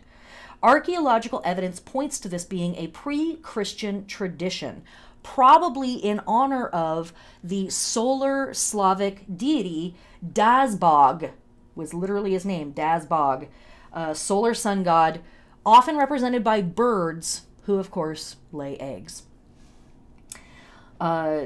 Pre-Christian tradition carried forward in a hidden symbol of the goddess, sublimated into Catholic practice like many pagan rites. Now, the Pasenko were used for all sorts of things. They were gifts that people would give each other. They were offerings. People would write prayers on them and chuck them into a bog, chuck them into the soil as a blessing or a prayer for prosperity and fertility of the land. They were also used for protection, and various curses or various magical wards would be drawn on them and planted around the house or hidden in different places for protection of the spot. And so popular pattern seen on Pasenki are dots, triangles, curls or spirals, or even a single curl with a wing. And so we'll get to that in just a second. Some of the colors that we will see in Pasenki are yellow, green, blue, red, and black. Yellow, sunshine. Green, we don't have much green on this one, but that's nature. Blue equaled the sky or water. Red equaled health and life. And black equaled the fertile soil or the earth itself. And here we have 8 pointed stars drawn in yellow. We have lots of cross-hatching in yellow and red. We have some red dots. We have this big blue background. So we see some of those colors here. Okay. So popular patterns, as I said, dots, triangles, curls or spirals, even a single curl with a wing. The curls are an ancient symbol of the Slavic goddess Mati Syria Zemlya, whose name literally means wet Mother Earth. And Slavs still to this day will touch the earth when they make an oath, and this goddess likely is at the root of the concept of Mother Russia. So, interesting connection there. She is a great goddess with power over life and death. She was eventually joined with another Slavic goddess named Mokosh, whose name probably means moisture. She is a weaver-spinner goddess who also has power over life, death, and rain. She was often depicted as literally a wet bog. She is still worshipped in unbroken lines today. Zemlya means serpent and is the name of an ancient water god. So very likely that was a goddess that was patriarched into a god. This can also be depicted as, or she can also be depicted as, eternity bands called meanders, unending lines of waves or ribbons around the egg, which we absolutely see here. Big waves rolling around and around in an unending line. This is that idea of the single curl with wings coming off of it. So we have this single or this central figure here with 3 on one side and 3 on the other. Mati Syria Zemlya, wet Mother Earth. Okay. This is another popular pattern called Barahenya, and that is also the name of a goddess, also of life and death and rain and fertility. And she was traditionally depicted with 2 or 4 or 6 arms outstretched. Note. Okay. Now, she is often, or excuse me, these eggs that are illustrated with this particular design are often called chukki, which starts with a ZH, which means beetle, because the 6-armed goddess looks like the Cyrillic letter for ZH. This image is fairly similar to the symbol Chai the Catholic Church used to represent Christ, the fish god. here is a whole bunch of cross-hatching. An even more popular motif is cross-hatching. And this pattern is called reshetto, which means sieve. And it absolutely dates back to our eggs that we found at the Deep Kloof rock shelter from 77,000 years ago. The oldest cross-hatching found as a piece of art of some type is from approximately 109,000 years ago from the Bloembos cave, which is just a little bit away from the rock shelter also in South Africa. So this deep cross-hatching thing is called reshetto. Here is another depiction of the goddess.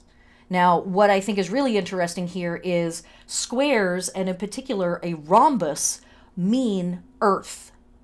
So we have our black background of our rich black soil of earth, our red of bright life and virility, fertility, life and health, with this earth head depiction with our cross-hatching pattern in the head. Note also 6 limbs for this character. Here is yet another one. This is the actual Juki pattern. Here's how you spell that word, Juki. I'm sorry, is that a giant fish in the middle? What the actual fuck? With all due respect. What? Hello? So, if that wasn't weird and cool enough, let me show you this. Here is the ZH in Cyrillic. Oh, I've been screwed by my own slides. This is the Chai from Greek. This is the Chrismon of St. Ambrose, where this symbol that represents Jesus has gone from 6 lines to 8 lines. And the very first letter of Tiamat's name in cuneiform is an 8-pointed star. I'm very disappointed that it's not showing here. I don't know why it isn't. But let me see. Do I have it? No, I don't. Okay. Oh, well. Sorry, guys. You'll just have to look it up for yourself. Look up Tiamat and look up her name in cuneiform, and you will notice that the very first letter of Tiamat's name is, in fact, an 8-pointed star. Now, think about this shape. Think about, I'm swirling it as if you guys could see my mouse. Think about this Chai Greek shape often used to represent Jesus. And let's go back to this shape. Hello? It even has the little loop on the top. Now, if you were paying really close attention, if you go all the way back through the images and you look at that image of Benebjedet that we looked at, this is very similar to the shape on the top of the staff that Benebjedet is holding. It's not identical, but it is very similar. Are they the same? I don't know. Let me be very clear about that. They may just look alike, and that might be interesting. But maybe there's more to that connection. Possibly this is that same energy that's moving up from South Africa all the way up through the African continent into the Middle Eastern region, into the Mediterranean, into Southern Europe, and then Central Europe and Eastern Europe, on and on and on. And it also could be groups of people that related to the same shapes and signs at the same time and were developing them independently. That's also possible, but I don't believe it. I think they're connected. So that's the kind of big, like, wow, what the heck with the painted eggs. Painted eggs, kind of a big deal, but literally has been a big deal for 100,000 years. So when we talk about, you know, little things like, is Ostara actually Esther? Or is Ostara actually Ishtar? Like, we're taking a sentence out of a giant chapter. We're missing the whole first part and the whole last part, and we're just choosing to look at a really small portion of the conversation. And sure, maybe they are, but who was Ishtar? And who did Esther become? That kind of stuff, right? Okay. So, last but not least, your meditations for this season. You are rebirthing after winter's sleep. In the name of the youth, see a vision of potential and possibility. What is that vision? You're just a giant serpent coiled up, holding the whole world in your coils. What are you going to do with it? What are you going to do about it? The passions of love and fear can run deep in us. How can we find a balance between the light and the dark? Excellent time of year to focus on the balance between the light and the dark. You are earth, air, fire, water, and spirit. See yourself as a balanced being and write a letter to yourself from that place. Back to Machu Picchu. Okay. So let me do this. And let me do this. Last but not least, I want to say, support your local warrior. These are some of the folks in our communities that are fighting hardest to insist their realities. They have been bold, they have been brave, and they have been brash. And they have said, I don't care what's next. Who's never done it before me? Let's try it. I don't care the way they've done it before. I want to do it a new way. I'm breaking the mold. And so I highly, highly, highly encourage you to support your trans youth who are changing shape and insisting their sense of self and their identity into the world. And our culture is acting like the tower, right? Freaking out because these people want to determine their realities for themselves. So I can think of, very few other more holy acts right now than to support our local warriors. So supporting the trans youth in your community. This is 2 listings for folks that are here in the Pacific Northwest. Lambert House and Camp 10 Trees, both are really incredible resources. The Trevor Project and the Trans Lifeline, are national level groups that work with trans youth. The Trevor Project works with trans youth who are at risk for suicide, which is a huge problem in that community. And the Trans Lifeline is an owned and operated and fully functionally trans community that helps people find resources of all kinds. And the other warriors that are in our community are the people who have been out fighting in the streets to abolish the police, to end the carceral reality that is America. They have been fighting police brutality. They have been fighting systemic injustice. They have been fighting for electricity. They've been fighting for clean water. They've been fighting for free access to abortion. So your local warrior might also be somebody that has gone to jail recently or is going to go to jail when the weather gets good. So check out your local bail funds. The Bail Project is a national group. The Black Immigrants Bail Fund is also a national group, as well as the LGBTQ Freedom Fund. These are all bail projects for people that aren't just arrested protesting, but are arrested in general, and for whatever reason they can't make bail. These groups help them make bail and get them out of jail and back to their families and their communities. And of course, the Northwest Community Bail Fund is for folks here in the Pacific Northwest. Again, they don't just help protesters, they help all kinds of folks who have ended up in the carceral system and want to get out. In case you didn't know, I am an abolitionist. No cops, no prisons, total abolition. So that's what's going on this channel. Last but not least, actually, other things that you could do, well, do this, but the other thing I really wanted to say as a ritual act for anybody who's still here and listening is go outside. Go outside, go outside, go outside. Go outside at sunrise, go outside at sunset, go outside at noon, go outside in the middle of the night and touch the earth. Smell the air, touch the flowers, touch the green buds that are starting to poke out of these branches that looked dead 6 weeks ago. Go be with the planet. Go touch the planet and be with it as it changes shape and changes form. Thank you, thank you, thank you so freaking much. Oh my God. Okay. Patrons and students. God. I have almost 50 patrons and it's kind of freaking me out. I think that either when I hit 50 patrons or when I hit $1,000 a month, and I'm at $850 now, maybe higher than that, I'm not sure. I'm going to make some of this new podcast series available to the public. So if you have a friend who's been interested, they could subscribe for $1.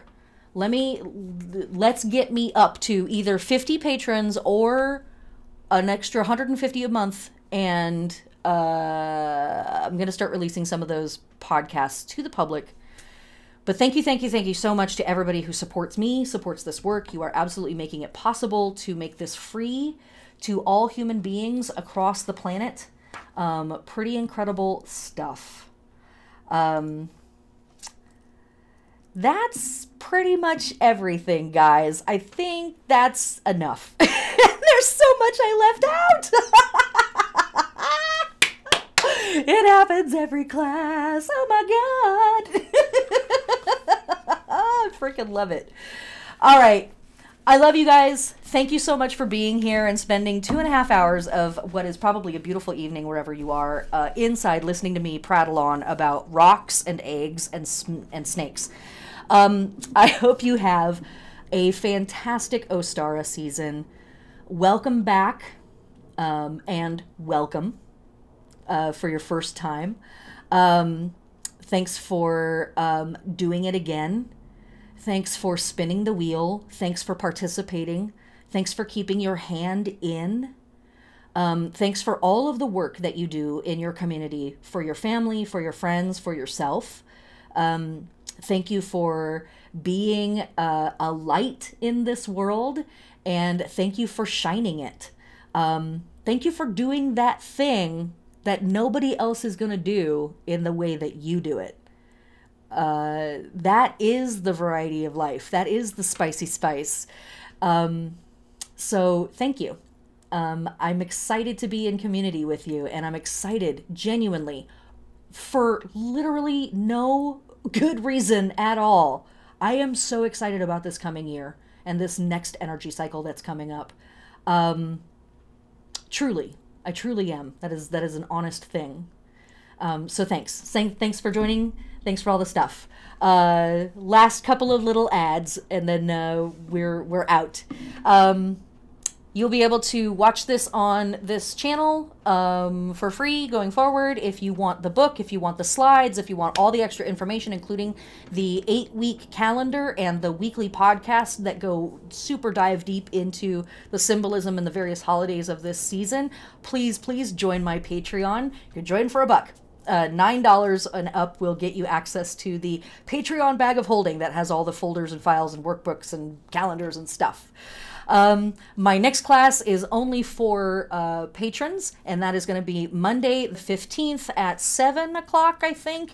And that is our next tarot circle. Thanks to everybody being patient. I needed to take a couple of months off to deal with me. And tarot circle is back.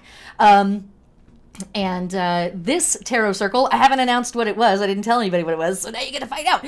This coming tarot circle, we are going to be doing a collective group reading for this coming energetic cycle. So write down a question and bring your tarot deck, because we're going to work together and do a big group reading, and I'm very excited about it. I think it's going to be really cool.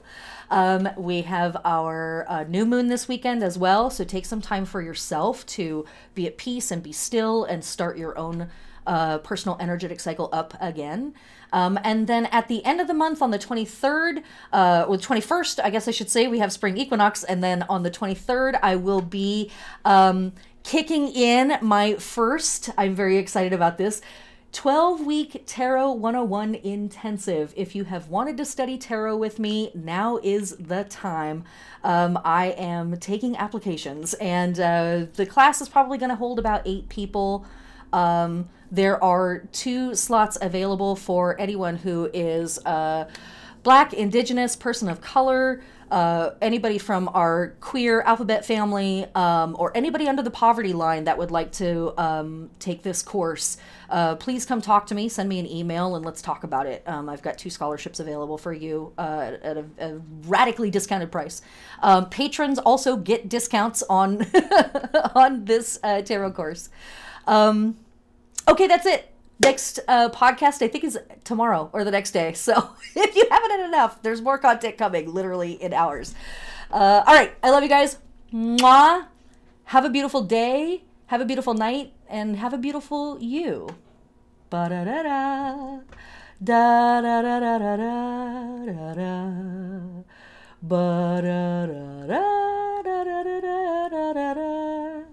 Da da da da da da da da da da da da da da da da da da da da. We